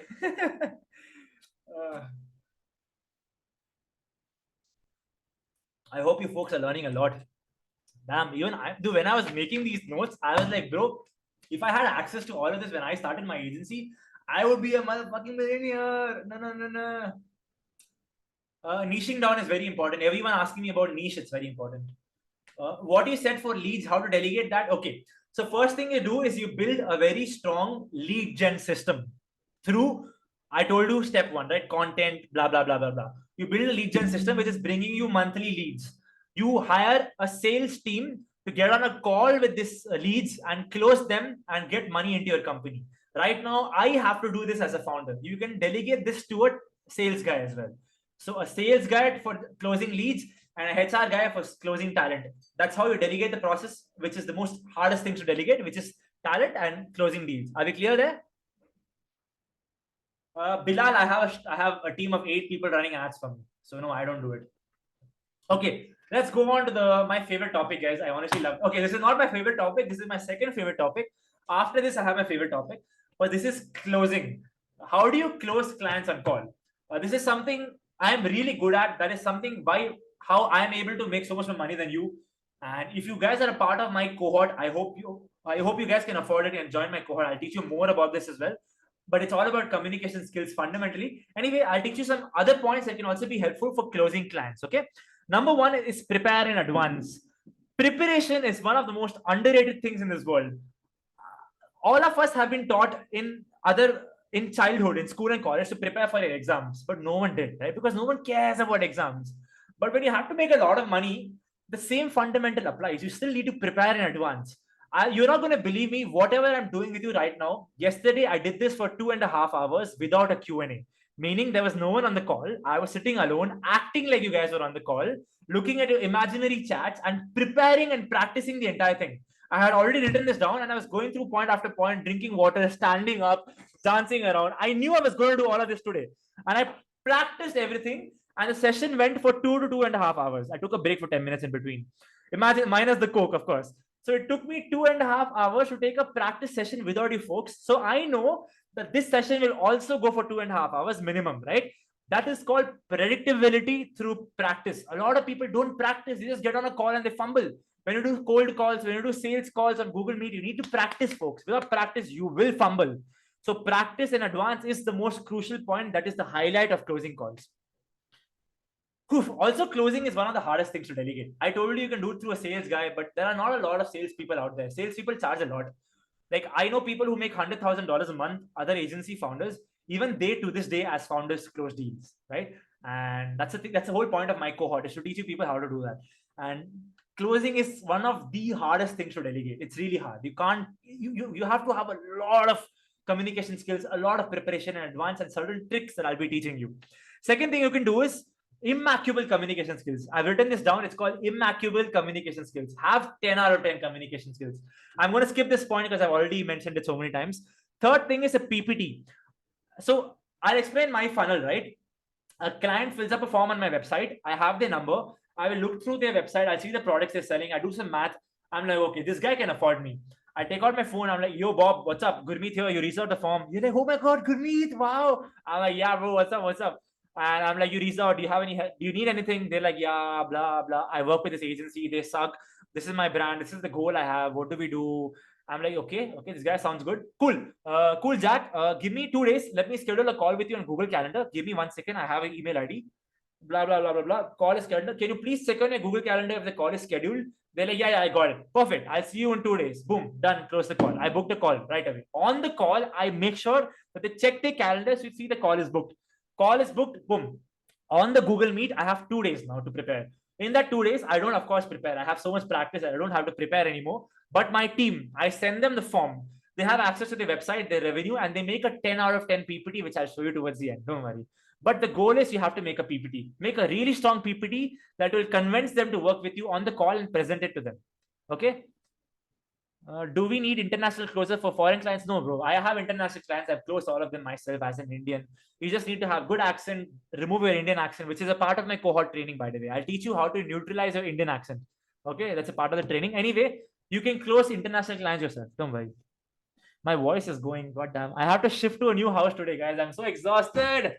I'll charge 10,000 rupees for my next masterclass. I swear to God. Okay, so you understood 10 out of 10 PPT, advanced preparation, immaculate communication skills. It's one of the hardest things to delegate. Also have a 10 out of 10 offer. You need to have an offer which is a no-brainer. Your PPT should be so good and your offer should be so valuable that they'll think, bro, if I say no to this guy, I don't want my company to grow. That should be the level of your closing abilities. Then comes leverage. Leverage is basically making sure you have a strong, like if you have a strong lead gen system in the backend, and you're getting hundreds of leads a month, you are comfortable saying no to 90 brands, right? That leverage is shown in the way you speak. When I get on calls with clients, I'm so confident and I quote them crazy prices and they see how confident I am. I'm super comfortable. And even if they say no to me, I don't care. I respect it. I provide you 10 out of 10 value to my PPT. Don't worry. After the call, I'll share a recording with you. I'll share the PPT as well. Enjoy it, use it. I'll move on to the next client. They can see this in me and that makes them want to trust me and want to work with me. So having leverage is very important. And then be confident with pricing. Do not negotiate. Have options. Record a call and notes. So I have a Google Works. Okay, I hope this call is being recorded. Yeah, it's recorded. So I have a Google Workspace. So every time I book a Google Meet, it's an AI bot that automatically records my call and takes notes as well. After that sales calls ends, I send that notes to myself so I can train and get better for the next call. I send these notes to the client as well so they feel I'm super professional. I share that PPT as well so they get value, which is like a follow-up after the sales call, right? I combine all of these methods to close them on the call. And be super confident with pricing. Do not negotiate, guys. Do not negotiate. Have options. Instead of negotiating, have options. So let's say you're charging 1 lakh a month. And then like, no, can we please do 70K a month? Have an option ready in advance. Okay, we can do 70K a month, but our communication, we'll only have one call a month, monthly call. Instead of weekly call or bi-weekly call, we'll have a monthly call. Have offers ready like that. Instead of negotiating on the price, okay, I'll provide the same value for 70K. No. We will reduce the value. This shows professionalism and this shows that you have multiple offers for the same value. Are we clear on that? Are we clear on how to close sales calls? Clear. Great. My voice is going. I might not make it to the end, guys. I'm sorry. Okay. Now, I have mentioned something important here. I mentioned in bracket, okay? Gurmeet Oberoi, please remember to mention your cohort before you go on to cash flow, okay? So the next point is cash flow. I'll teach you how cash flow works. But before we go on to cash flow, I want to mention my cohort. I have a cohort called Yap Capitalist. It's yapcapitalist.com. This is my first time doing a cohort. I have worked with biggest cohorts in India, Varun Maya, Abhinav Chikara, 100x engineers, 10K designers, like all the cohorts in India. And they make crores of rupees. I have worked with the students personally, and I know exactly what they do right and what they do wrong. My cohort's job is to do everything they do right and eliminate everything they do wrong. Second thing, I'm not teaching you technical skills here. I'm not teaching you editing, designing, coding, all of this bullshit. All of this in the next 2 years can be done through AI. I am teaching you how to communicate well. The future belongs to those people who manage a group of agents or manage a group of employees, right? That's all it is. The future does not belong to anyone else. I talk to my clients on a regular basis. They all agree with me. In the next 3 years, if every of the work is delegated, the marketing I do, the ads that I do, they will still continue to pay me. Why? Because they love the relationship. They love the relationship we have. They love the output I bring using the tools, and they love how they don't have to worry about these things. I coordinate all the tools together, the team together, and them together, and bring the results, right? Coordination and communication is the reason I make so much money. All of the things I'm teaching you will not matter if you don't have good communication skills. Like if you do a good lead gen system, good cold outreach, hiring the right talent, none of this will work out if you're not able to speak properly, if you're not able to write good copy, if you're not able to make content comfortably, if you're not confident, if you don't know how to seduce, influence, hire the right talents. A lot of things goes into this. And the whole point of the cohort is to teach you how to be the most competent communicator in the world. We already have around 10, 12, or maybe 8 people who have joined the cohort out of 20 people. Only 20 people are allowed. All of them are top level executives, founders, and usually agency founders, because I make content for agency, but we have other people as well. And yeah, just go there, check it out, have fun. I'm looking forward to having all of you there. The cohort is starting on November 1. Keep in mind, you spend 1 hour, 2 hours with me, the amount of value I provide. Imagine you have lifelong access to me. No homo, I'm not going to marry you, but you get the point, right? So crazy. Okay, cash flows, guys. Are we ready for cash flows? Cash flows, cash flows. How do you make money? Let's get to that. Finally, money, money, money, money, money. Okay, let me also share the cohort link. My team has not done that. I have to fire my team. I'm sharing it in the chat right now. Guys, this is the link. Boom. YC link shared. Just click that if you want to fill up the waitlist. Keep in mind, not everyone can come in. I'm sorry. I have a waitlist. More than 60 people have applied, but only a few have gotten in, because I need to make sure that if you get in, you can provide value to the community as well, right? I'm building something long term. Okay. Anyway, cash flows, cash flows, cash effing flows. Oof, are we all ready, folks? This is the reason my agency makes more than your agency, or why other agencies make more than my agency. It's because they know how to manage cash. If you don't have good cash flows, a company will sink. Will sink tomorrow, if not today. And yes, Shreya, I see you in the futures cohort for sure. Okay. First thing about cash flow is positioning your brand properly. Positioning is crucial. For example, when I get on call with my clients, I charge them 1.5 lakh a month. And they're like, bro, my last agency charged me 40,000 rupees a month. How the F will I pay you 1.5 lakh a month? They laugh at me. And I laugh back at them. This is a laughter game, right? Because, bro, that's my positioning. I don't accept clients under 1 lakh a month. All of my clients are giants. And I'm charging so much because I work only with e-commerce clients. And because of that, I know all the problems that are about to arise. And I built systems in-house that solves for these problems. Because I don't work with multiple industries and only work with e-commerce, I know exactly what to expect, what to go wrong, how to get your results faster. And I've done this so many times. Of course, I can do it again for you.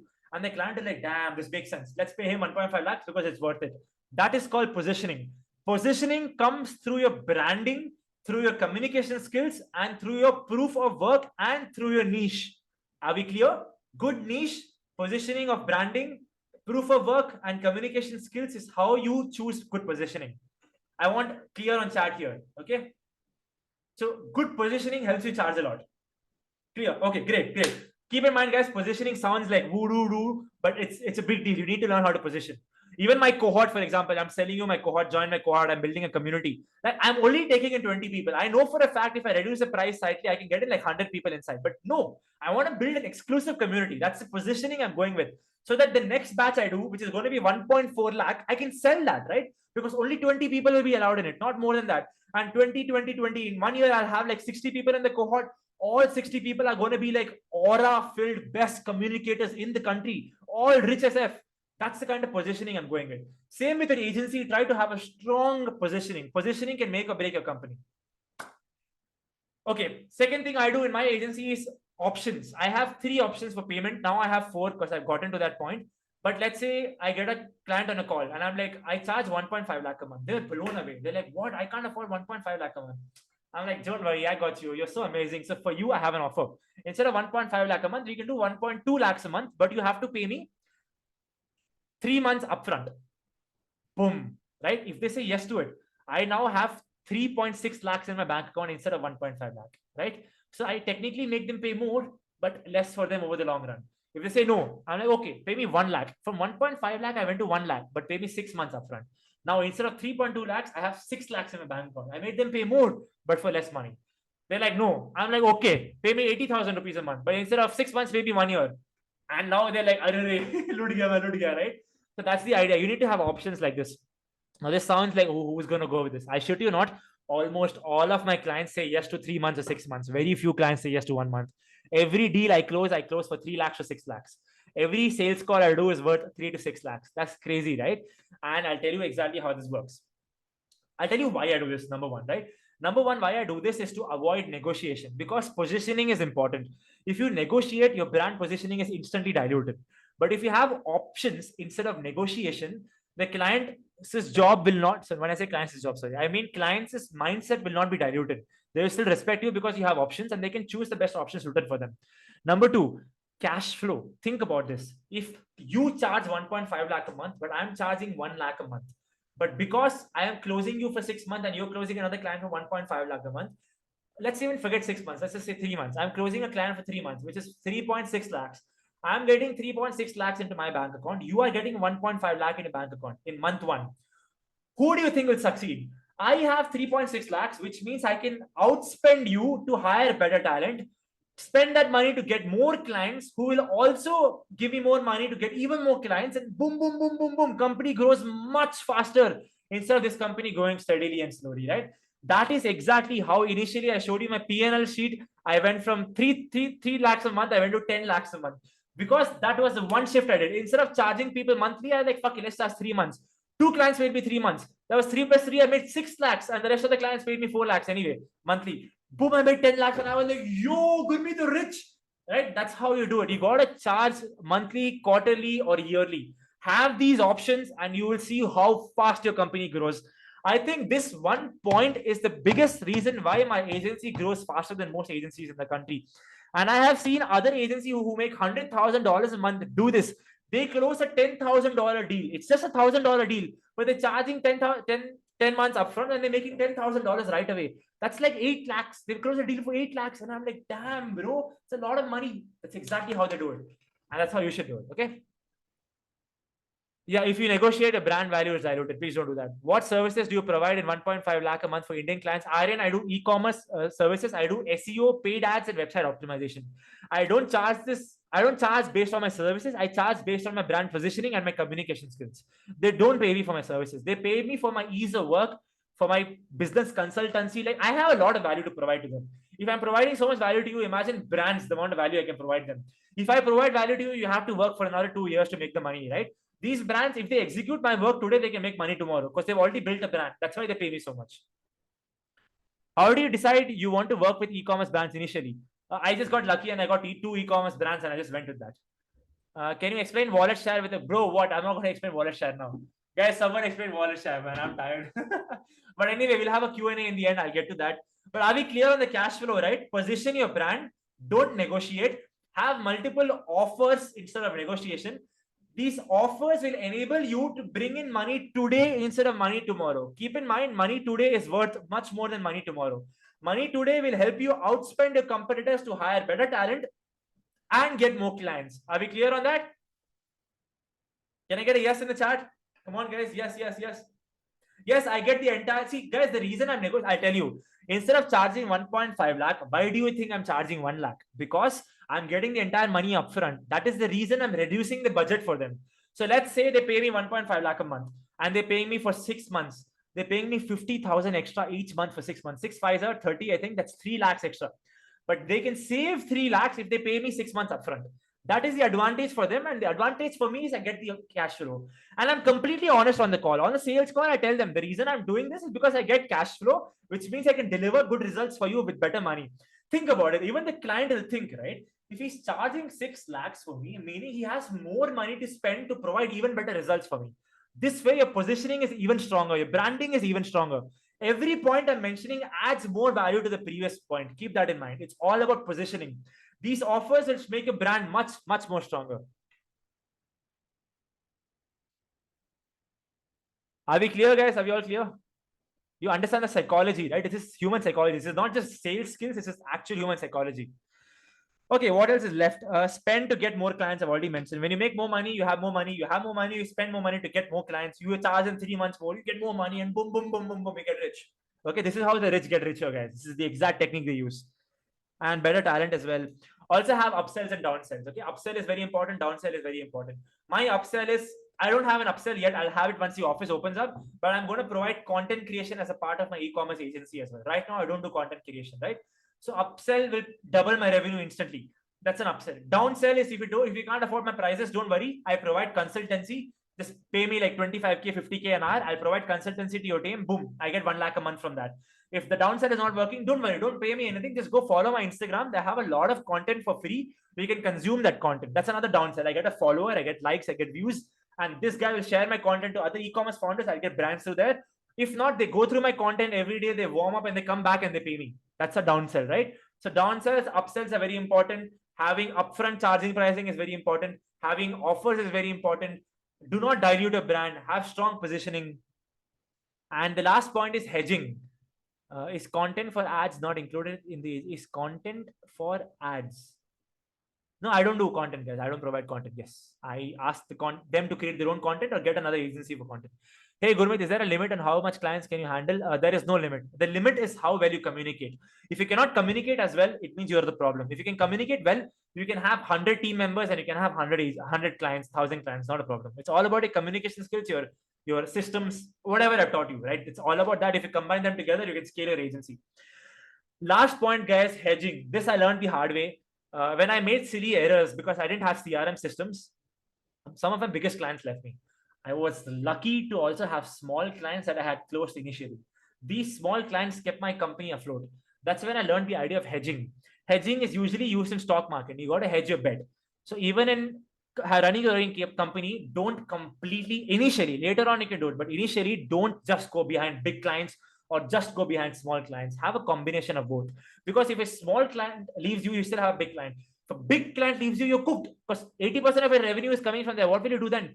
But if you have multiple small clients, now you at least you're getting some money from there, right? So hedge your bet. Make sure you have big and small clients together to make sure your company sustains. Are we clear on that? Okay, how does downsell work? Someone is asking me that, Ramaya. Downsell is basically if a client cannot afford my services, I downsell them saying, don't worry, if you can't afford my services, you can afford my consultancy. My consultancy is just 25,000 rupees for 1 hour of my time. It's 25 now, I'm going to make it 50K, but it's 25K now. So pay me 25K, I'll give you 1 hour of my time and I'll go through your ads, I'll do a full audit, I'll consult your team, I'll train them, whatever. So they'll take like 2-3 sessions in advance for 25K. That's like 1.2 lakh. Sorry, 25 into 3 is 75,000. And I get 75K. That's I downsold it. Instead of paying me 1 lakh a month, they're taking my consultancy. Second thing I downsell them on is my content. If you can't afford my consultancy, don't worry. I provide free content on my Instagram. Just go follow my Instagram and consume the content. That's another downsell. So that's how downsells work.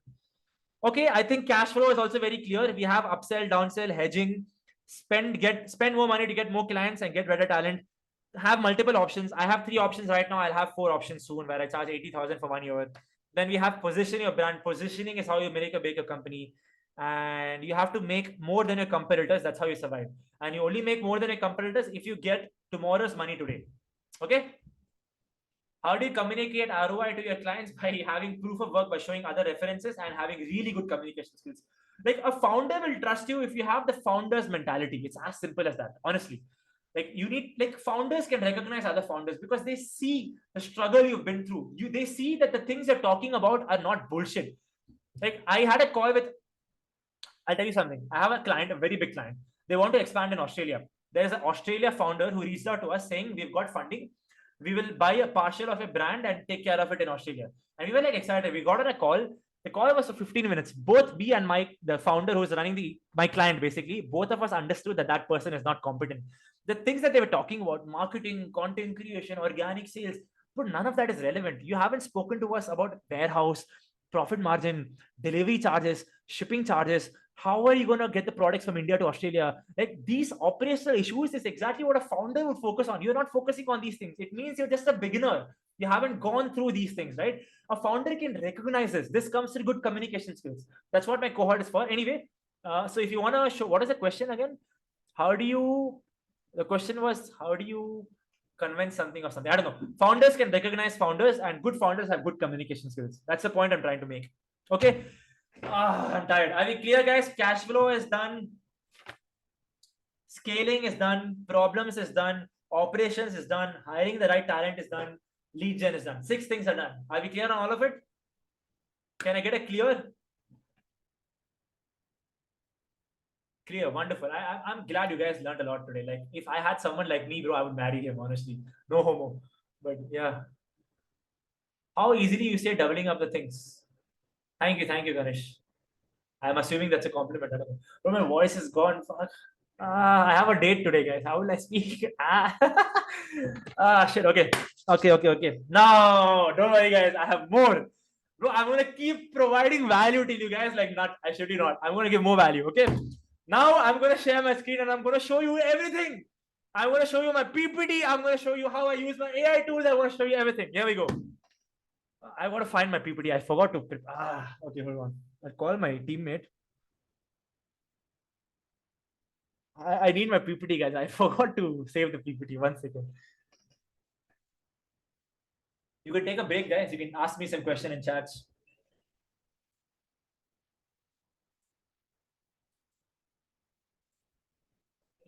Piyush PPT का link भेज मेरे पास PPT का store है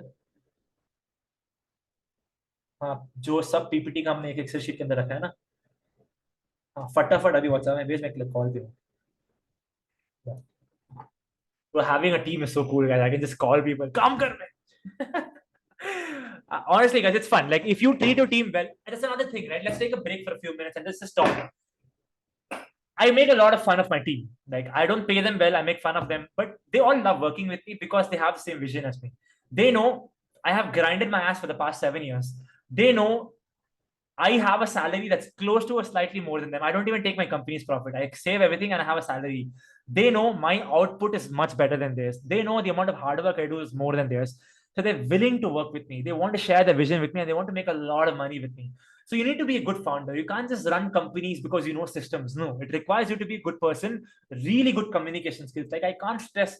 Like, you don't understand the cohort I'm building, right? I'm losing money there, but I'm still building it because Indians suck at this. If you guys can communicate as well as Sam Altman, Elon Musk, like think about Sundar Pichai. Is his name Sundar Pichai? Sundar Pichai. He's a CEO, like some of the biggest CEOs of biggest companies, they communicate so well. That's why they're there as Indians. But if you don't communicate well, you can't be at the top. You get paid for your communication skills and nothing else. The difference between someone making 60,000 a month and someone making 3 lakhs a month is how well they communicate. Anyway, my teammate sent me the link. I'm going to open. Piyush is his name. Okay, let me show you which one can I show you. I don't want to show you things that is not allowed. I'll show you. Okay, I'll show you a client that I did not close. So that no breach. Okay. Sharing my screen, folks. Can you see it in 3, 2, 1? Boom. Folks, do you see the PPT here? Do you see marketing plan written here? Yes, Sinchana, thank you so much. You see marketing plan here? Great, great. Okay, so this is the PPT I use. You don't have to copy this. It's not necessary. I'll teach you how to make a PPT as well after this. Basically, it's simple. I get on a 1 hour long call with my client. I'm like, marketing plan. This is what we're going to focus on. This is the competition. This is the competition. This is what the competition does. This is the competitor's name, IGP. This is their website. They're focusing on this. This is their services. This is this. And then we have another competition, two competitors, right? And then I'm going to show them the kind of ads these competitors run. They're focusing on UGC content. Then I show them Google ads and Meta ads both. Of course, I'm skipping through this. I actually sit and walk the entire client through this. I explain this in detail. Then I show them, look, all the ads lead to this page, this page. This is what they do. Keeping all of this in mind, I've done a simple brand audit for you. This is a brand audit. Let's go to the brand audit. In brand audit, your Google My Business is not optimized. This is your Google My Business. This is the competitor's Google My Business. This is the competitor's Google My Business. You see how beautifully all the products are coming at the top. Look at yours. You have nothing. This we can fix through SEO. Then we've got SEO. I show them exactly what SEO we do. I open another client website. I show them the kind of SEO work we've done. And then I give them a simple example. This is your website. This is your another client's website. You see amount of FAQs they have. See, you have 0 FAQs. Then I show them conversion rate optimization. You have none of this. This is my client. They have 13 viewing, selling fast, same day delivery, international shipping. Look at your website. You got none of this. This is something we do as well. Then we've got the kind of ads you're running. This is the client's name. Actually, they have bad ads running. I do a ad audit and I show them in the ads. This is missing. This is missing. This is money. If you work with us, we'll fix all of this. Then I show them that you're not listed on any of these platforms. We will list you on these platforms as well. And boom. Then I show them industry trends. I usually skip industry trends. I tell them that, hey, the reason I'm showing you industry trends is to show you that we take well-informed decisions. But honestly, you know more about the industry than I do. Regardless, I just wanted to show you that we know what we're doing. Then I skip the industry trends. Then I go to growth plan. I show them if they work with me, we do a full funnel audit. We find problems, we fix them. We do website optimization, which will fix all of the SEO issues. We do ads as well, top of the funnel, middle of the funnel, bottom of the funnel. We do UGC influencer contacts as well. We do SEO organic. We do AI SEO. We do ad financial. Then I show them how much you should be spending on ads. We do a lot of research to come to this data, but I show them all of this, how much you should be spending on Google ads, Meta ads, YouTube ads, and how much you should do on A/B testing. What is A/B testing? I explain that as well. And then I do email, advanced marketing strategies, and boom. Thank you. This will take me 40 minutes to explain. Then we pause. Then I ask them, they're like, Gurmeet, good job. Like no agency I've spoken with has explained me so much value on call upfront. This is wonderful.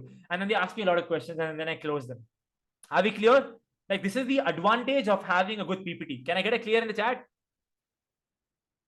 Okay, now I'm gonna. So this is a PPT my team makes. I don't. Now I'm gonna show you how I make PPTs. Oh shit, I forgot. Oh my god, I totally forgot, guys. I was supposed to present a PPT with you folks on the call. Oh my god. So whatever I wrote down, right? I made a PPT for this. I completely forgot. Okay, I'll share the PPT with you after the call, but I'll show you the PPT. Hold on. There's an app called Gamma app. Okay. Please share the PPT after. I'm not going to share, Vanshika, this PPT. This is my client's PPT. I'm not going to show this, but I'm going to show you how to make a PPT. Okay, don't worry. What happened? Gamma is cool. Gamma is great. So Gamma. Okay, unlock the proven systems behind high performing agencies. Here you go. So this is the PPT I made for this call. I'll explain the core problem. Weak foundation, real difference, lead generation, content, cold outreach, ads, partnership, how to combine content plus ads, how to combine partnership with outreach, then hiring the right talent, operations, common agency problems, scaling successfully, mastering closing, mastering cash flow. That's exactly what I did today, right? So I made a PPT for this, but I forgot to present. I just spoke directly. But this PPT, guess how long it took me to make? 2 minutes. Literally, okay, maybe longer than that, but actually 2 minutes. Okay. I'll tell you how I did this. So in this PPT, I'll share with you after the call, has a prompt sheet. Okay. This is not my prompt sheet. I got it off of the internet. But you can take a look at this. So this PPT has this sheet has all the prompts. Okay. Prompt to create AI agent. The role is you are an elite comparative intelligence agent with 15 years of experience in strategic marketing analysis, blah, blah, blah, blah, blah, blah. Okay. Let me go to CRO. CRO. Agent name. Where is agent name? Customer feedback. There's only one. Oh, okay. I'm in the 7th one. Okay. Okay. 27th. Marketing. Okay. Let me just go CRO. Marketing. Blah, blah, blah, blah, blah. Okay. Somewhere in here, in this document, there is an agent called conversion rate optimization agent. CRO is basically when you go to a website. I'll tell you what CRO means. So you get a quick idea. Let's go to one of my old clients, the Sthalam. Okay. So this is one of my older clients. And if I go to their product page, this is basically what CRO means. CRO means if 100 people come to the website, instead of 10 people buying the product, 20 people should buy the product. How do you increase the conversion rate? So that is what CRO means. You do that by adding these details here, this here, and then 7 days delivery, then reviews. This is what basic CRO is. Okay. This is very basic. So in this document, there is an agent called CRO agent. I use that CRO agent to make this PPT. So all I do is I copy paste that CRO. I go to ChatGPT. I have a CRO expert agent here. So instead of typing the CRO, I just took a screenshot. Okay. See, this is the same stuff that is in that sheet. I took a screenshot instead of typing because I'm lazy. Instead of copy pasting, I just screenshot. I posted everything here. I told the GPT, you are an e-commerce specialist CRO. This is the website I want you to audit. I click the agent mode. So you go here, you click agent mode, and boom, you click enter. It spent 8 minutes while I was doing other work. It made an entire thing here. Right? It gave me everything I need. Okay. Are we clear how this agent works? Then I did this. I copied this entire thing. So you can do this same thing. Let's say you are an agency that provides design services. You can go to that sheet and copy a design agent prompt, put that prompt here, give it, you're a design specialist, expert. This is the website I want you to audit. It'll take 8 minutes. It'll give you all the data. Then you go to Gamma. Okay. You come to Gamma right here. New. This is interesting. Do I import a file? I forgot. The PC.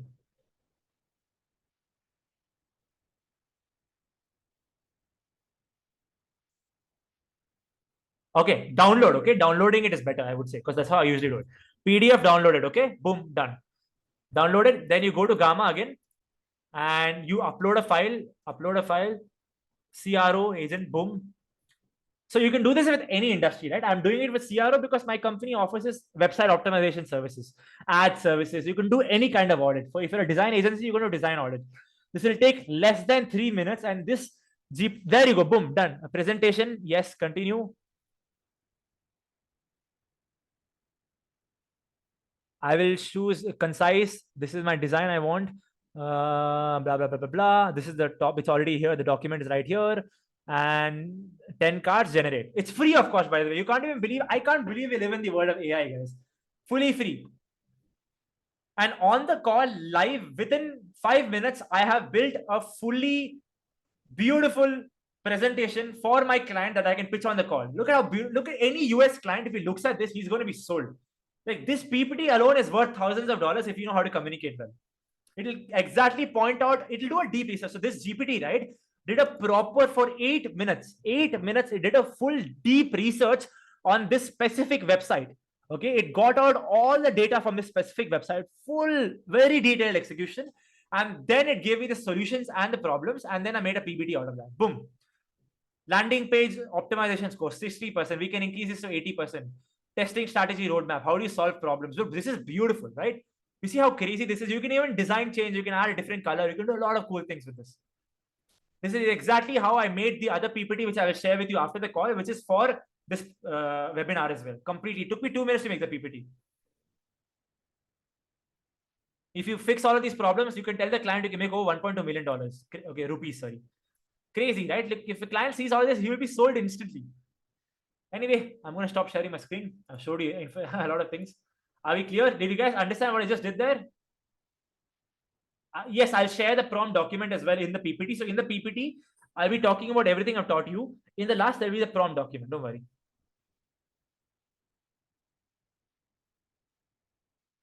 Yeah, it's over. The PPT is ready. I just showed you the entire PPT is ready. That's it. 10-page PPT. And I don't want to spend time in it, but it's super detailed. It's super valuable. Unlike you probably experience with AI. You think AI is not cool, right? It has a lot of hallucination problems. But if you use deep research, AI agent, above that gamma together, all the hallucinations are gone and the design is perfect. You have an output ready PPT, not just a random PPT, and output ready PPT. Yeah, guys, the masterclass is close to over, but now we have Q&A, the most important part, the fun part. I'll bring you guys on. Raise your hands if you have any questions. I'm tired. Okay. Folks, raise your hands. Come on. I hope you learned a lot. Okay, before you raise your hands, just say yes in the chat. Okay, you guys learned a lot. You got to go skating. Come on, bro, Natansh. Yes, yes. Okay, anyway, only if you have a Q&A, you can stick around. Don't worry. And do go. Guys, if you can afford my cohort, I strongly recommend you joining my cohort. I'm building a really good community.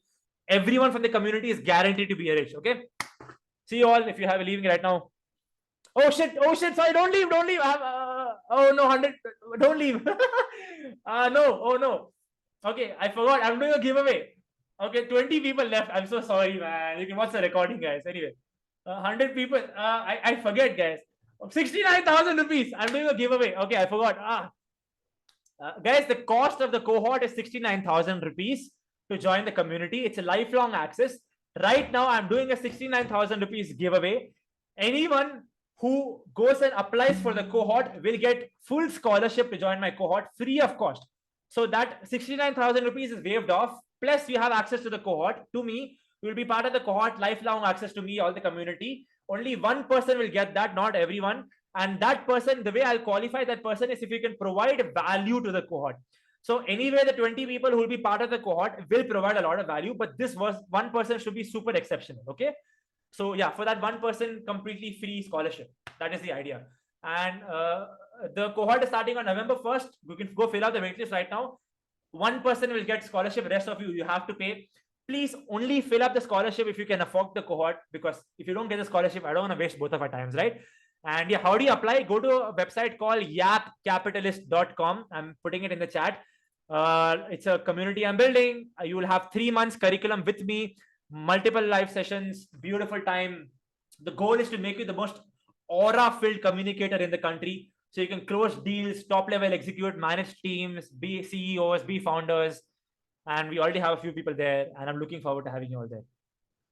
Okay, are we clear on the scholarship? One person will get the scholarship. How do you get the scholarship? Simply, the form you fill while joining the waitlist, you have to prove to me that you're someone with a lot of experience and can already afford the cohort basically and can provide infinite value. Like the value is what I'm giving the scholarship for.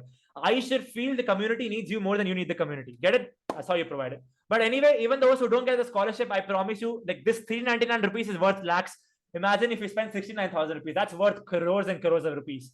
I'm building something that's going to destroy the entire Indian Institute of education. I'm completely changing the game here, and I'm doing it solo. So you're gonna love it.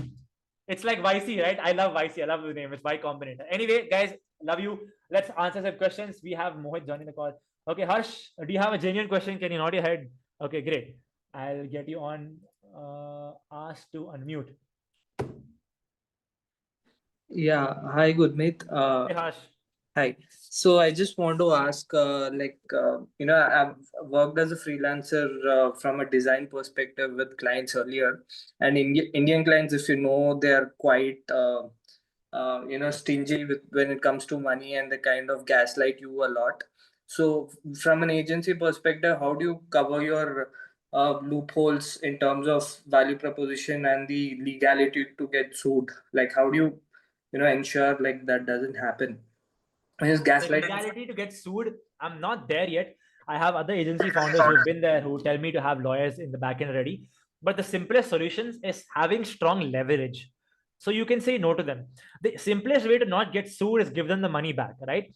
I have given 1 month's client's money back to them because I fucked up and I knew it was my mistake. I gave the money back. How could I give the money back? It's because I had enough cash flow coming in. So that is the leverage, right? You need to have a strong leverage. Number two is terms and condition. While getting them, there is an SLA, service level agreement, that I send along with the invoice that they have to sign. In that, certain things are mentioned which avoids them from suing me. So that's the trick there, and that's about it. Yeah, thanks. And Indian clients, man, honestly, just go for international clients or work with big Indian clients. Don't work with small Indian clients. Only work with small Indian clients if you have a small agency and you want small Indian clients, right? If not, just go ahead with big ones and live a beautiful life there. Yeah, thank you. Videsh, are you there? There are like too many people on a call. I'm not sure which one's a Videsh. Okay, I'm gonna unmute you. It seems like a risk, but okay. Hey, Videsh. Hi Gurmeet. I am Vidish. I'm audible, and he's Navneet. He's from my team, and we are in a cool These guys setup in scam me our 399 rupees, guys. company. What's up? What's up? Fair. I'm doing good. I wanted to ask you a thing, right? So I have my own agency. The problem with agencies, I face that after a certain point you cannot scale. I worked with an agency. I had 11 people working under me. I worked in arbitrage, but now I have productized content creation for LinkedIn.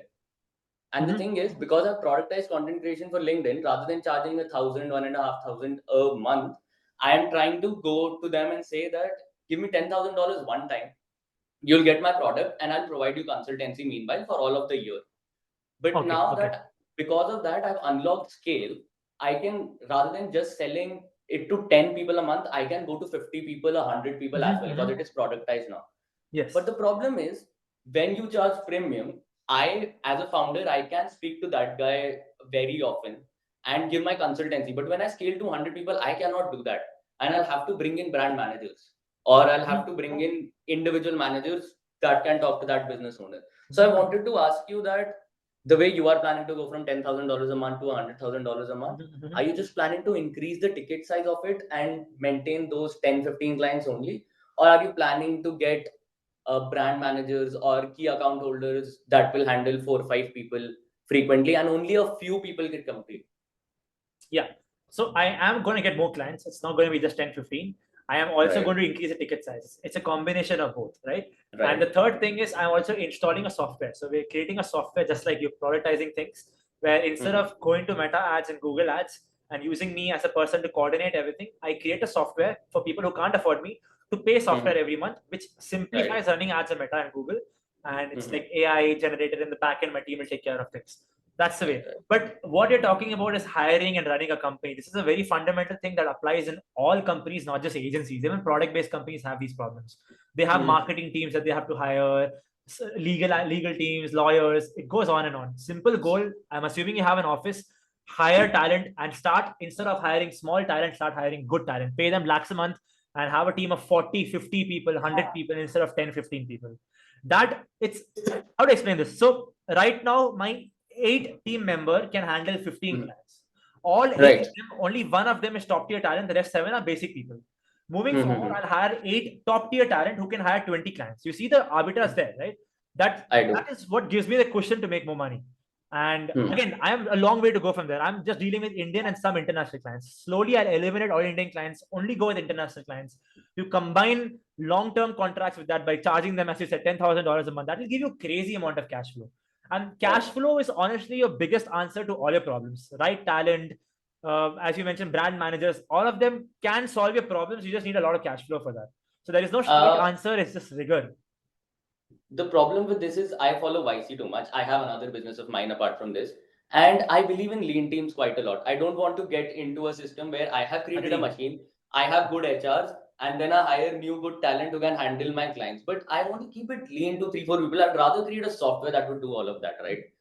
So that is the concept. So in your specific field, you said you provide consultancy as a founder. Why not delegate that? I will delegate that, but rather than doing that, I also believe that for the consultancy that I'd provide is what you could post on LinkedIn as an individual. How would you find your right TG and what kind of content that TG likes and interacts to. I can do that with ChatGPT as of now. I have done that. ChatGPT at the backend layer and then a better front end. I can code it and get that going. That is what I've done with the content software as well. I'll do that similarly with the strategy. My only question over here is, should I just start outright with it that I'll only have 20 people that I'll cater to and eventually start figuring out that, oh, I'll hire more people or I'll productize it? Or should I just from very start be like, I'll not be available all of the time? Rather, it would just be. I don't understand the problem. So let's do some math here, right? Let's say you have 100 clients. 100 clients pay you $10,000. You're already a millionaire at that point, right? And these 100 clients, let's say you have how many calls a month with them? Consultancy calls? How many consultancy calls? I would be willing to give one each week. Let's say two, okay? Two a month is 200 calls a month, okay? Let's say you have 20 team members. That's 10 calls a month. 10 calls a month, each team member. You're a millionaire at 20 people. Is that not enough? No, that's enough, but handling those 20 people again, getting into a... How hard is it to handle 20 people who are doing the same thing? It's hard to handle 20 people when they're doing different things. 20 people in an office trained to do the same thing, providing top-notch solution, handling end-to-end the software. They understand the software really well. They understand the consultancy really well. They understand the client really well. This is a basic company fundamental you're doing here. But yeah, you will have to get more talent. Like for each team member you hire for, let's say, $2,000 a month, you're getting paid $10,000 a month. That's a pretty good number, I would say. Got it. Yeah. I'll take this conversation forward with you on your Instagram. We'll be in contact. Great. Thank you. Love this. It was really valuable. Thank you so much. We got Kashish. Kashish, I'll put you on. Can you turn on your camera? Only people with cameras are allowed. I'm sorry. I'll put Santosh on for now. Santosh, genuine question, I hope. Okay, great. Asked to unmute. Hey, Santosh. Hi, Gurmeet. Hello. How are you? Great. So my question was, I'm not going to be an agency founder, but I'm on the other side of the spectrum. So I'm starting a brand, food brand. Okay. So how do I hire an agency? Like, what should be the markers that I should look for when I'm... Yes. But yeah, whatever I told you, right? Literally, you're in a good position. Whatever I've taught everyone here, ask these exact questions to the agencies when you get on a call with them. Do you have CRM in place? Can you show me the CRM? They'll fumble. They'll be, oh shit, I don't have a CRM. You'll know instantly if they're a good fit or not. Ask them how many team members you have, offline and online. Tell them to show an entire PPT plan telling you exactly how they will get you results. Don't listen to their promises. Tell them to show it to you. Ask them free strategy. You're paying them for execution, not for strategy. Fourth thing is show them proof of work from the past. These things will qualify a good agency from a bad one. Okay. Yeah, and a good founder is, if it's a small agency, a good founder matters. A big agency is usually standardized, so no big deal. If it's a small agency like my size, if a founder cannot communicate well, just go on to another agency. There's a lot of agencies out there. One more thing, okay? Yeah. So, see, we are in the initial stage, so I don't want to hire an agency. Like, it would be a very capital intensive thing. Okay. So how should I hire a freelancer, or like where should I find a good person? Same fundamentals. Okay. Yeah, agency, freelancer, there's no difference. Agencies just have systems that can also be applied to freelancers. Okay. Great. Where do you find these people? that's hard to answer as a brand. I know brands find me through content. I know brands find me through my cold DMs and cold emails and partnerships. You need to have a good network. As a founder, having a network is a no-brainer. If you have no network and you're trying to build $1 million brand, it's going to be very hard. So I wish you the very best luck. I would have reached out to you only, but my Yeah, brand is not an e-commerce brand. It's an yeah. offline product brand. But I Yes. would like to get on a call with you for an strategy, I so that have a like how do cohort, I? man. I would love to have you in there. So you can join that as Okay, well. Yeah. Great, chale, Sandesh. yes. Done. Great to We connect. have looking forward to it. We have Kashish. Okay, unmute. Go ahead, Kashish. Okay, thank you for all the information. Like the basic question I have, since I also run combination of freelancer but not a complete agency. Now we are shifting towards the agency, but similar to you, marketing agency for international clients. But what kind of onboarding terms do you generally, manage for once you onboard the client? So they pay me upfront 3 months or 6 months. That's number one. Number two, the NDA that we have, that we can't share your content outside. And the reason I'm not sharing my PPT to anyone here is because I can't share the PPT. I've signed an NDA with them. And the third thing is, I'll have to go through this. My team has done it. I have a lawyer for this. But the goal of the SLA, service level agreement, is to be clear that the brand understands the kind of services I'm providing and the scope of the services is mentioned. What happens at time is, let's say I'm providing SEO, website optimization, and ads as a service. Suddenly, a month later, they're like, we don't have content. We expected you to provide content. I'm like, what? I don't provide content. It's mentioned in the SLA. So the point of the SLA is to anchor our conversation and our negotiations. And there we mentioned our commercials, our duration, our services, the grounds on which we won't share content, the notice periods of when you can leave us, and things of that sort. Basic stuff. ChatGPT can give you from there. And also, as a brand, this comes with experience. Like almost all brands I work with, they've been through bad agencies. So when I send them an SLA, it usually does not get signed. It comes back to me and they're like, please add this point, please add that point. And then we add those points and send them back. So it's a back and forth. Okay, makes sense. The goal of SLA is to have a clear idea of what you're getting yourself into, how long, and the scope of work. Got it. Thanks. Great. Then we've got Bernice. Crazy names. Okay, asked to unmute. Hey, Bernice. Hey, Gurmeet. Thank you so much for the session. First of all, mad goated session. All right, coming to the question.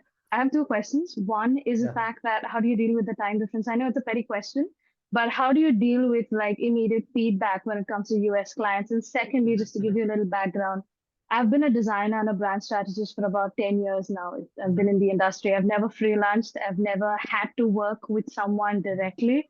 I've always worked corporate. So now it's time to finally move out of the bucket with AI coming in and a lot of things changing, right? And also personally, I think I bring a lot of value in general. So having been a strategist for 10 years, I've seen how badly agencies function. I've also seen how great agencies function and also how brands, similarly do the good and the bad. So personally speaking, when you're moving from the corporate sector, you've done something like that. When you're moving from the corporate sector to an agency lifestyle of starting your own, being an entrepreneur, what are the kind of things that I should keep in mind when I'm starting off? Cash flow being a major reason, especially when you're dealing with clients, especially I've noticed with Indian clients, they don't pay on time, right? And though you might keep an SLA in place that will dictate terms that if you don't pay on time, this is the consequences of what can happen. I mean, as a content-driven agency, I can possibly even take down your posts. I mean, I have access to your Instagram, I have access to everything, right? But how do you kind of implement this in a better way, if you understand what I'm asking here? Yes.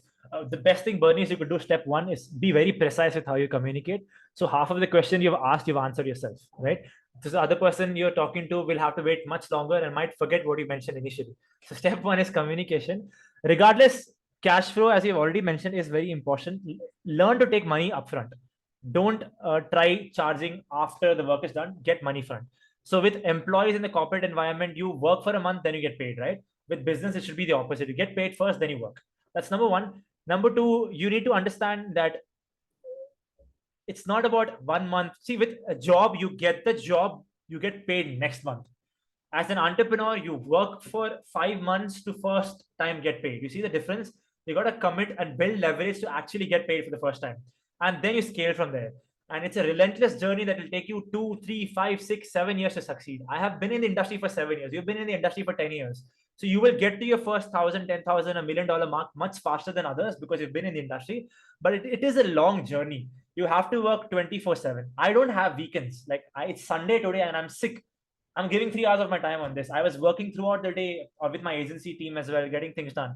You got to be relentless. You got to understand that as an entrepreneur, it's more about how you manage things, your time, your finances, your team, your agents, and your output instead of getting work itself done. So that becomes your priority instead of technicalities. Have I answered your question, or do you have something more specific? International clients, how do you deal the time frame there, right? I have 1, 2, 3, 4, 5 international clients right now. All 5 of them big giants. The advantage I have is coordination. What's the word to use here? System. I have a system in place. So we have bi-weekly calls in a specific time on a calendar, which is at 11 p.m. for me, which is at like 11 a.m. or 10 a.m. for them, or vice versa. So that's number one. We have bi-weekly calls, which avoids miscommunication error. Second thing is we have a WhatsApp group every morning when they wake up, which is night for us. My entire team has consolidated daily updates there, and every weekly I have a sheet sent in the email as well, which has the weekly updates. So daily updates, weekly updates, bi-weekly calls, a proper system I've set in place avoids miscommunication and quick feedback loop. But yes, even before onboarding them, I make it clear that my team is an Indian team. There is a 8-hour delay in anything we do, or an 8-hour advance time for us. So you got to accept that, and they accept it, and then they get on a call with me. So that's called setting expectations right in advance. You got to do that. Are we clear there?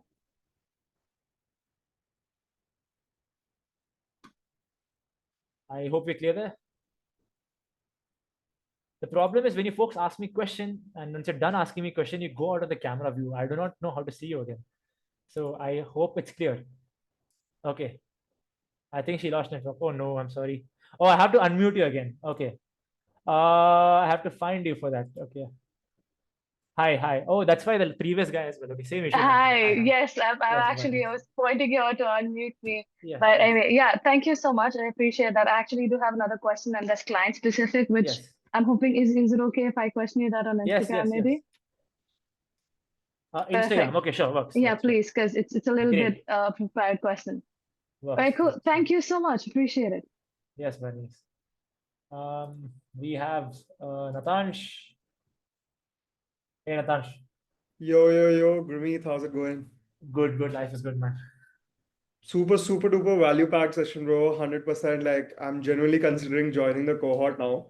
So, I'm gonna make my question very quick. As a freelancer, okay, as a freelancer who's providing any sort of services, how do I go from, just having clients coming from word of mouth or my network to getting actually novel and new clients from, places that are not in from my Yeah. network? So, how do I get there?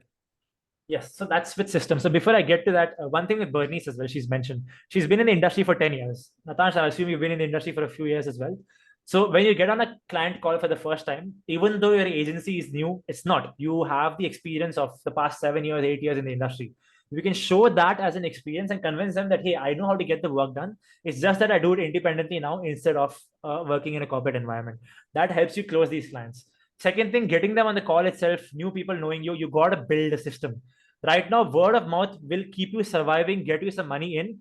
In the back end, you have to build systems. For example, I started making content 6 months back, 8 months back, but my agency has been running for a year and a half, right? 1 month, sorry. The first 3-4 months, my clients came from my network. I had a network because I've been in the industry for 7 years. So I was getting enough cash flow through my network. And in the back end, I was building content, and suddenly I grew. Then I started getting leads coming from my content. And I was like, I built a content stream lead gen as well. And now I'm getting leads from my network and content together, which has built a predictable system. Now I'm going to start doing cold outreach as well. Now I'm going to have a predictable system through content, cold outreach, and network. Then partnership as well. Eventually, over a span of 2-3 years, I get leads from all directions. Right now, it's through my network and content. Content took me a year to build. So you got to give it time. I'll have to find and unmute you again. Hold on. Yeah. Fareen and Arman, can you please unmute people who just asked the question? Yeah, But Natansh. just to Clear? follow up on that, Gurmeet, Yeah. do you have any tips or any advice on, how to get started with making content? And number two, what sort of content, will give you the most ROI for both your time and this thing? Yeah. Were you there when I recorded a live video in front of everyone initially? No, probably not. I don't think so. Okay. So I on stream right now while I was talking to you guys, I literally made a video. I showed everyone how to make a video. And I took a phone, I started yapping. I'm like, hey guys, I'm doing this masterclass. I also have a cohort. We have 100 people in this masterclass, and probably few of them will join the cohort. The cohort is just for agency founders, entrepreneurs, and top level executives, blah, blah, blah, promoting my cohort. It took me less than a minute to make that content, less than a minute to edit that content, less than a minute to post that content. So in 3 minutes, I made a video, right? Now I have a calendar scheduled on my calendar. I do everything on calendar. Every 7 days, I spend just 1 hour recording 7 videos. Just 1 hour.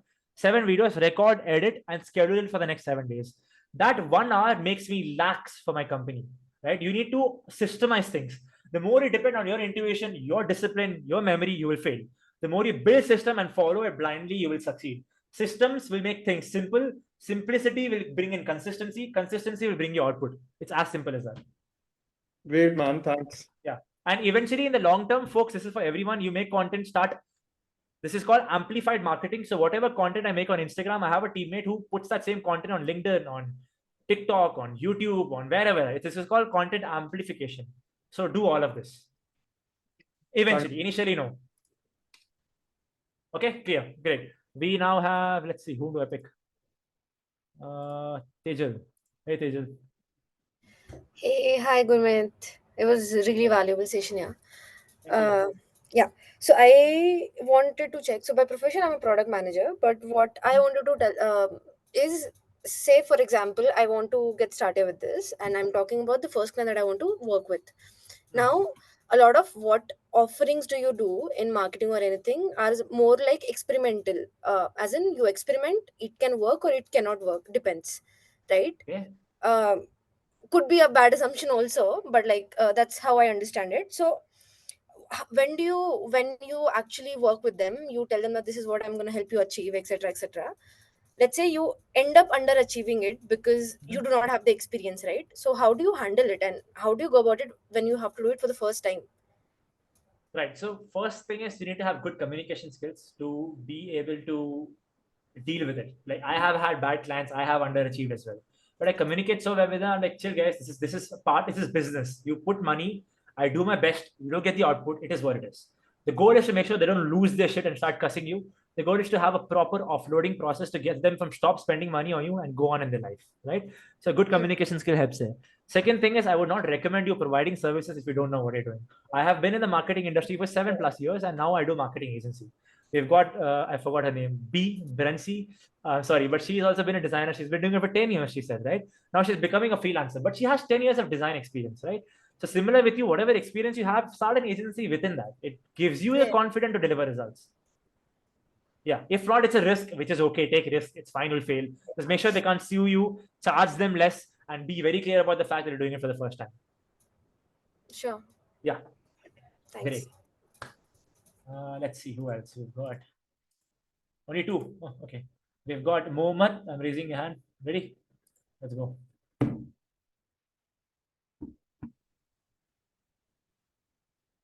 What's up, Mohammed? Cannot hear you. Yeah, no worries. Let's see the chat until then. I'm a beginner currently working with local hotels and restaurants. I want to start working in niches that don't require my presence. Am I audible now?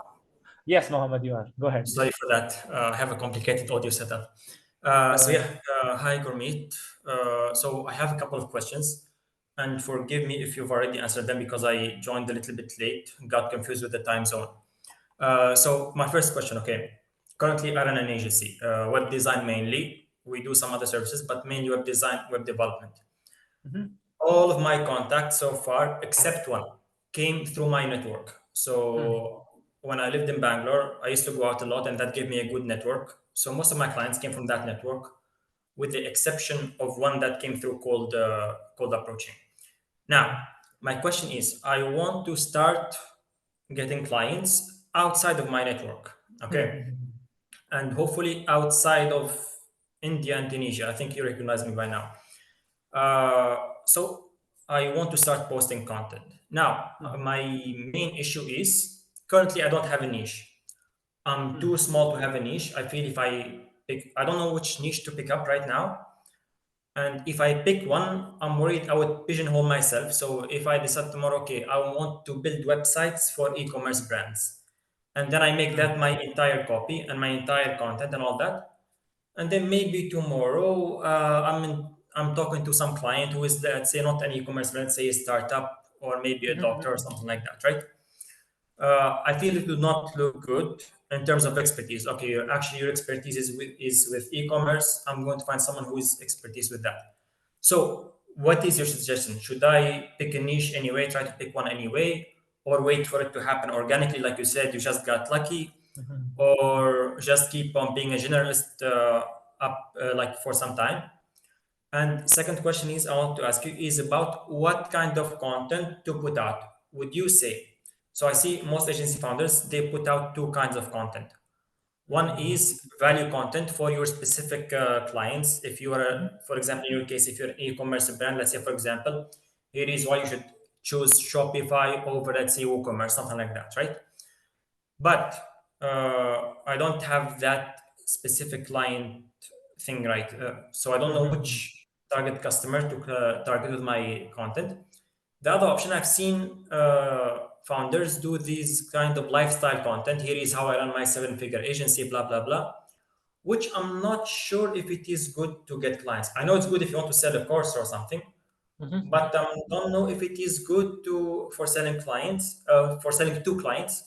So yeah, please let me know what's your opinion on that. So the agency content, I agree. Do not make agency content unless you want people to build agencies. You want clients for your agency. So make solutions for them.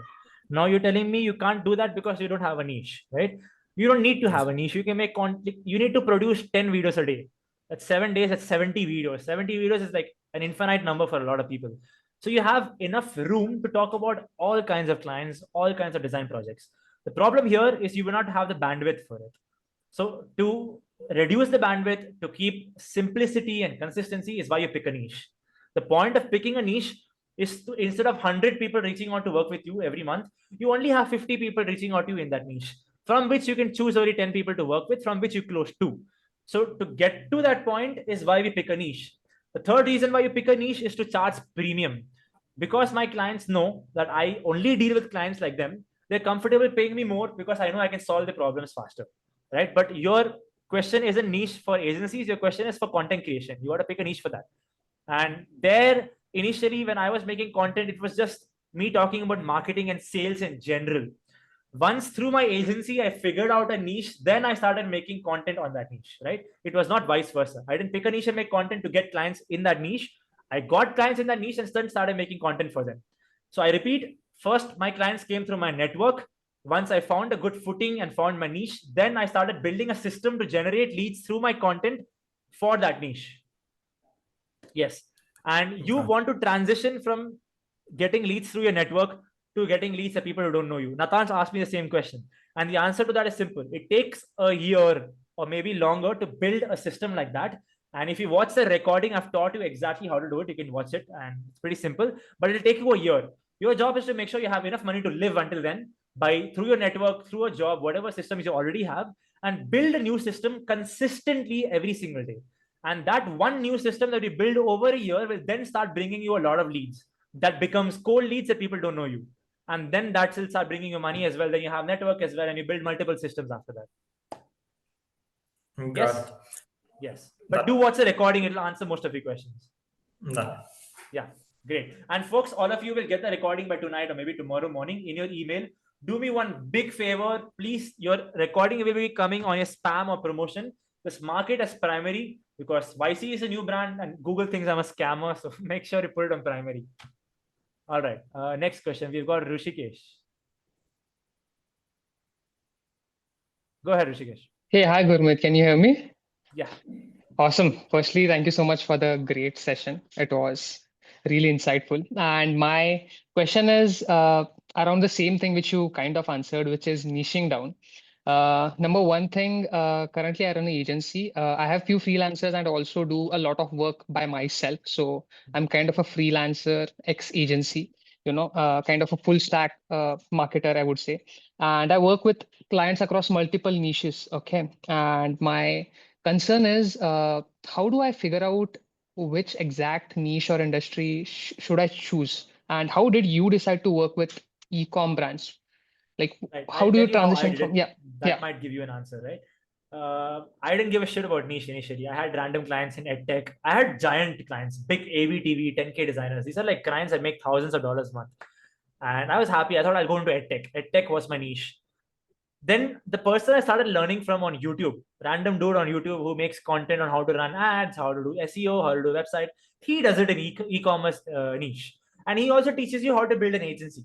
So whatever I've taught you today was taught to me by that guy, little less than what I've taught you today. And he used to run an e-commerce agency. So I was like, let me just copy his e-commerce. And while deciding that, I also got lucky and got 2 e-commerce clients.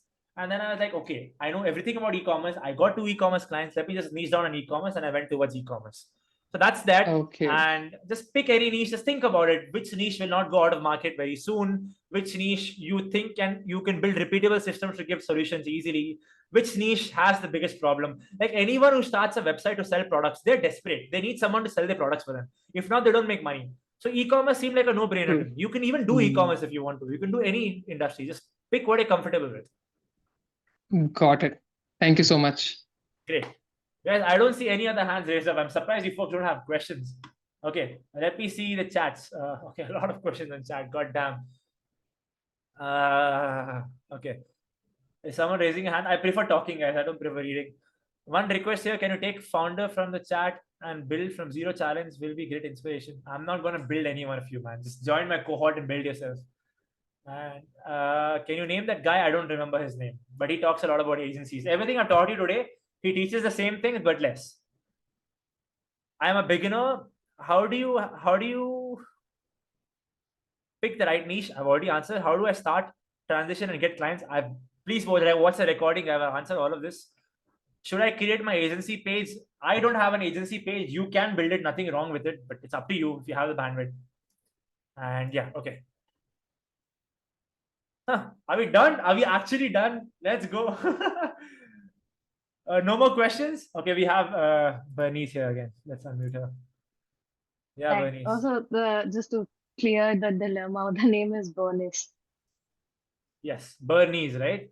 Bernice. Yes, go ahead. Do you have a question? Yes. All right. Yes. So, you mentioned earlier that since I've been in this industry for 10 years and everything, of course, you can take your own projects and show it as your agency. That's always an option. Yes. But and this is personal to me, of course. The problem is that throughout my career, I've signed a lot of NDAs.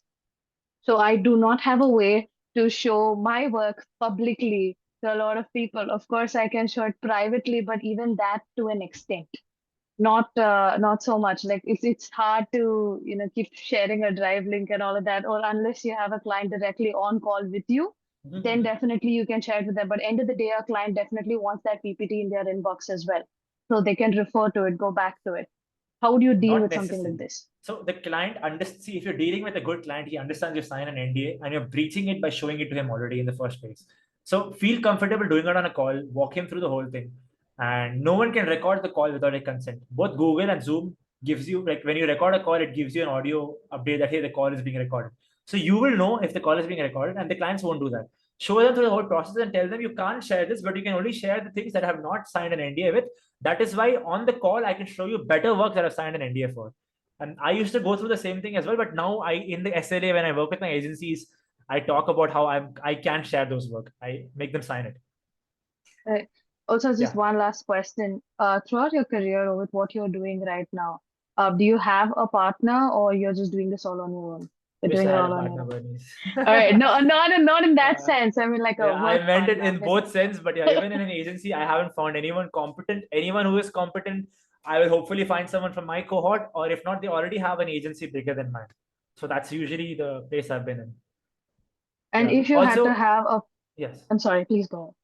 Also, I have filters, right? So competency, good communication skills, part of my cohort.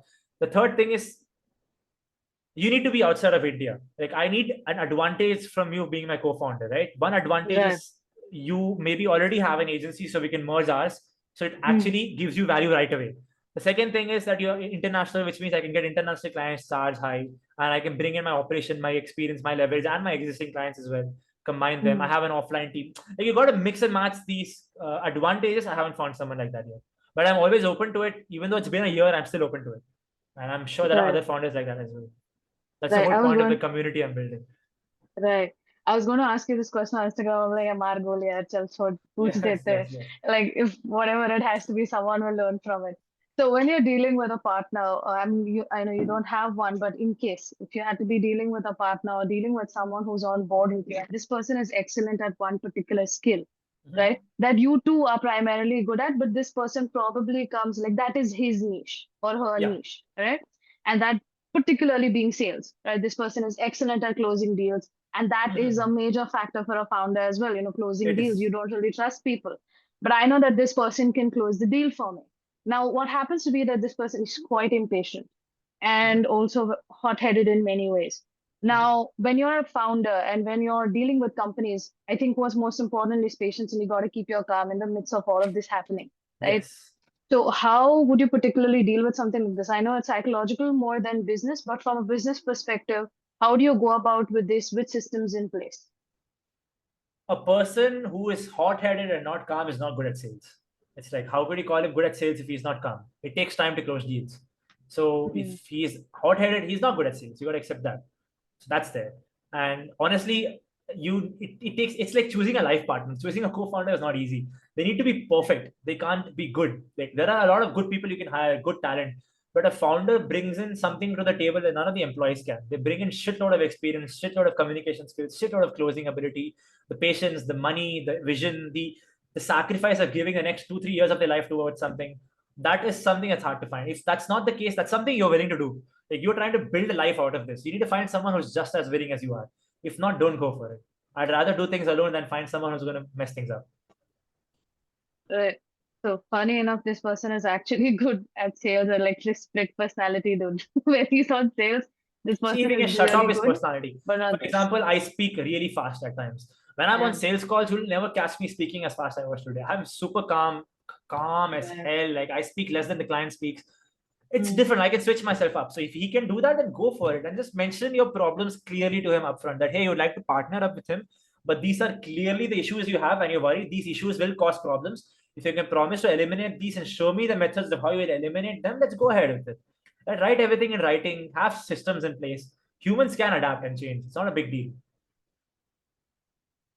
It's a risk. It's always a risk, when he's like, that's a part of life. Right. Cool. Yeah. Thanks, man. Appreciate it. Yes, yes. Anyone raising hands? No. Great. Okay, let's go to chat. How do you learn sales? You join my cohort. Is providing personal branding for agencies a good idea for sure? I know people who make $100,000 a month providing personal branding.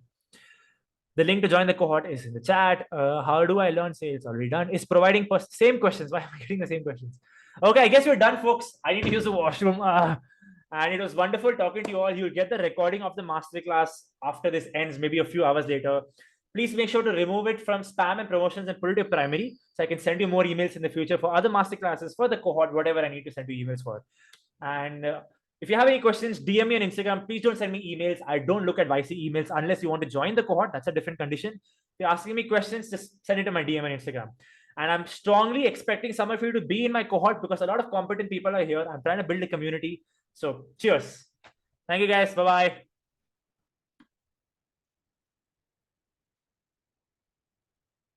So Simran asked me a question. Currently, we are at a very small scale. If you're interested, connect, please email me. Yeah, Simran, just can you email me, please? DM me, Simran. If you're still here, just DM me on Instagram. I have an Instagram page called Gurmeet Oberoi. I look at all DMs. Just DM me there and we can take the conversation forward. Thank you, guys. Bye-bye. Have a good day. Cheers.